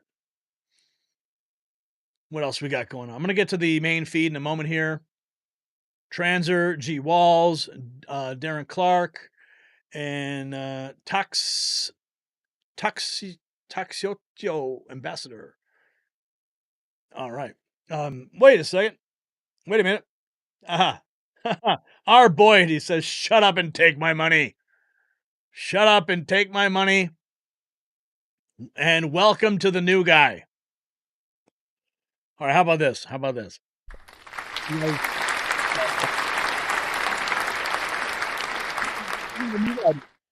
You think he did okay? You think he helped compile the show? I think he did a damn good job. All right. Okay. Thank you, R. Boyd, for that. Shut up and take my money. What else we got here? FEMA had done a damn thing. What caused problems? Next News Network being sick is... that was like 3 hours ago. Whoops. Jump to the head. Jeff B wants no regs, so he joined the club. Great job, Jay Wag. Nuck Choris. Viv B says, new guy needs a name. I don't know if I'm allowed to disclose it yet. I don't know. I think we'll just call him King David for now. How about that? Okay, let's see. We got a super chat that just came in. Nuckchoris. Nice. Nuckchoris. Nancy Pelosi's face looks like somebody tried to put out a forest fire with a screw. Oh my. That's wild. Okay, it is 10:30. Let's check the feed right now on the main feed. See what kind of lunacy is unfolding on X. Uh-oh. Uh-oh. Uh-oh. Oh, Joy Reid. Oh, Joy Reid. Bad news. Secret agent producer state consumer. I have a feeling that he just wrote that. Okay. Wait a second. I just saw Deborah Myers dropping $10. Let's go to Super Chats. Just a moment. Because I want to read about having a Joy Reid. Okay. All right. I'll try not to gloat too much here. Okay. Let me just read the Super Chat. Deb Myers, I've been watching you for a few years now. I enjoy what you have to say. Merry Christmas. Thank you, Deborah Myers. Thank you, Deborah Myers. All right. I need to get the button thing so I can do the applause. I know Brian's working overtime in the background, so I can't give him too much crap. Okay, we got Susan Lipke has now become a member. What's up, Susan? Welcome to the club. Welcome to the Next News Network Club. Okay, do you guys want to see what happened to Joy Reid? This is a Gateway pundit. Looney Joy Reid being forced to take a pay cut as MSNBC's ratings continue to crash. Oh, poor Joy Reid. Okay, we'll go over to the site and see what they have to say. Joy Reid being forced to take a pay cut as ratings crash. MSNBC resident wingnut Joy Reid is reportedly facing the reality of having to take a pay cut as the far-left network's ratings continue to crash following the 2024 election. Who wrote this? Mike LaChance. Reid apparently makes approximately $3 million a year, which seems awfully high for what she does. There are amateur people on YouTube who get more views than she does, like me. I don't know if you could call me an amateur though. I think I've been in this game for like over 10 years, just 13 years, I think, on this channel. Her colleague Stephanie Rule is also facing a pay cut. Oh, Stephanie Rule, you're getting a pay cut too? Oh, I'm so sad. Deb Myers just gave 5 Next News Network memberships. Thank you, Deb. So she's not only dropping super chats, she's also giving out gifts to people in the chat room. Camper, Craig, Annie, and Azure. Welcome to the Next News Membership Club. 14 new members today. Colin Rugg, he reports, this is the tweet embedded in the Gateway Pundit article. Joy Reid will have to take a pay cut if she wants to stay in her role, according to the Ankler. I'm not familiar with the Ankler. The news comes after Maddow was also reportedly forced to take a $5 million pay cut. But yeah, it wasn't that bad of a pay cut because she's still making like tens of millions of dollars. Okay. So, I'm so sorry to hear that, Joy. I hope you can get through it all. Dinesh D'Souza, crying Chuck makes a huge announcement after Trump's stunning victory. I love you, Dinesh, but 30,000 hits on that. How much were you paid by Conservative Brief to post that? Because there's no context here at all. Straight up clickbait. Okay. We got Epoch Times. Frito-Lay, one of the largest snack food companies, issued a limited recall of Lay's classic potato chips, popular salty snack food and drug. FDA said they're recalling 6,344 of the 13-ounce bags. Hey, new guy, will you check the Frito-Lay? Check the Frito-Lay. See if we got any Frito-Lay back there. I think there's a recall, FDA calling it in. If you have an allergy or sensitivity to milk, the risk of serious life-threatening allergic reaction if you consume it. Oh my. Watch your Frito-Lay. We got another super chat come through real quick here. This is from Resto Guy again. Whoa. He's just dropping cash today. What's up, man? What is he saying? I'm a not-so-good marriage counselor, but buy the most comfy couch you might need if you are blessed with Angie. I I get it. Ha ha ha. Big Lots announcing it's going to start going out of business. Oh, Big Lots is going out of business. Sorry to hear that. Look at that. Look at that. Look at this. Look at this meme. Wall Street Mav, Sir Doge of the coin. This meme explains the current American politics in a nutshell. There's the Democrat Party riding along on their bike. And then you have this. You have, the Democrat Party decides to stick the stick right in the front tire of the bike. And look at that, folks, right there, narrative control. It's all Elon Musk's fault. Yep. Just like we've been saying. Another Dinesh D'Souza post. I told you, Steve Bannon shares major news as drama hits Capitol Hill. 2 hours ago, 29,000 impressions. Come on, Dinesh. How much are they paying you for these posts, man? More clickbait. I hate it. I fall victim to it a lot. But I'm just not. I'm going to hold back. I'm not going to click that. Because probably nothing. Okay, here's the list of Republicans who voted against the spending bill. I'm going to go ahead and repost that so you guys can go to my X account and you can read it for yourself. These are the folks who voted against it. Neil Cavuto is out at Fox News, departing the network after a 28-year career. Yeah, I used to like Neil. I used to like him, but then something happened. I don't know. Maybe he got a talking to from somebody, but he just turned into a dick. Too bad. What's this? Reminded that Mark Milley was a willing and public participant in the scandalous cover-up of Biden's lack of physical and mental fitness for the job of presidency. Yeah, he was, wasn't he? Alice Cersei, what's up, Alice? Dropping $9.99. Yes, there's a niner. I heard a niner in there.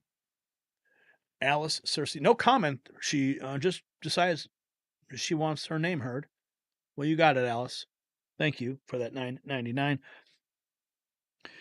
Bitcoin 8 minutes ago, falling under 97,000. Bitcoin just fell for the first time since who can remember when.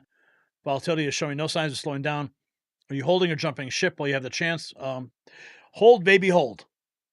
And I certainly wish I had held a couple years ago. Yeah, but I didn't.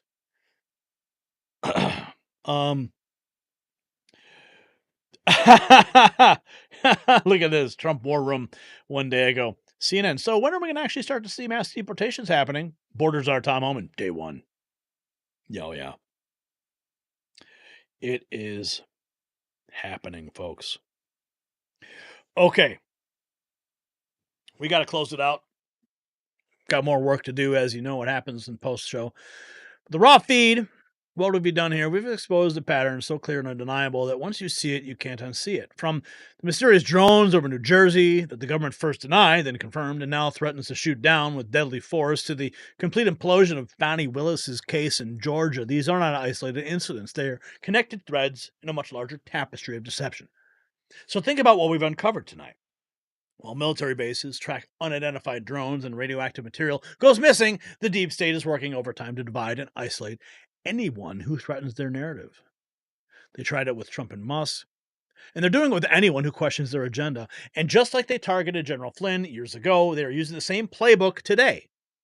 Meanwhile, Wall Street Journal confirms what we've been telling you about Biden's handlers controlling his every move, even as they try to distract you with manufactured crises. Let's not forget Dan Crenshaw's mask-off moment, or Speaker Johnson's attempted betrayal with that 1,500-page monstrosity of a spending bill. But here's the good news. Their playbook isn't working anymore. The American people are awake. The Georgia case is dead. The spending bill got gutted. Their divide-and-conquer strategy is failing. And none of this would be possible without you, our loyal viewers. Your support keeps us on the air, telling the stories they don't want told. So to everyone who sent in super chats tonight, where are we at? $293. We only need $7 more, and we're going to hit 300, and I'm going to have a happy wife. And you know what they say, happy wife, happy life. I hate that saying, but I think it applies here. So we need $7 more, and I'm not on the couch tonight. You guys, your super chats, your Rumble rants, of course, we see you, we hear you, and we appreciate you. Your voices matter more than ever in this fight for truth. And if you value independent journalism, if you believe in our mission, if you want to give privately, You can, and you can show your support by the links in the description. You can donate right there. Every contribution, no matter the size, helps us continue bringing you the real news that they don't want you to see. And don't forget to check out the new MAG Avengers merch shop, shop.nextnewsnetwork.com. Our exclusive limited edition MAG Avengers collection isn't just clothing, it's a statement that you stand for truth. Remember, tell a friend about the Raw Feed. Share our content. Join our channel membership. And there it is, Resto Guy dropping the 10. We just cracked the $300 mark. We're at 303. Thank you, Resto Guy, for all your contributions, everyone's contributions. And if you can't contribute with financial gift, your prayers, they are heard by God. And your shares are heard by your friends. So make sure you share the content. And you can also join our membership program. Together, we're building something they cannot shut down or silence. Remember, in exactly 32 days, Donald Trump returns to the White House. The deep state knows it, and that's why they're desperate. And that's why they're making mistakes. And that's why we will be here every step of the way, exposing their lies and telling you the truth. I'm Gary Franchi, and thank you for joining us on the Raw Feed. We will see you next time, Patriots. And it looks like another one just came through from Sherry Foster. Sherry Foster. God bless you. $10. God bless you all. And we'll see you next time, Patriots. Good night.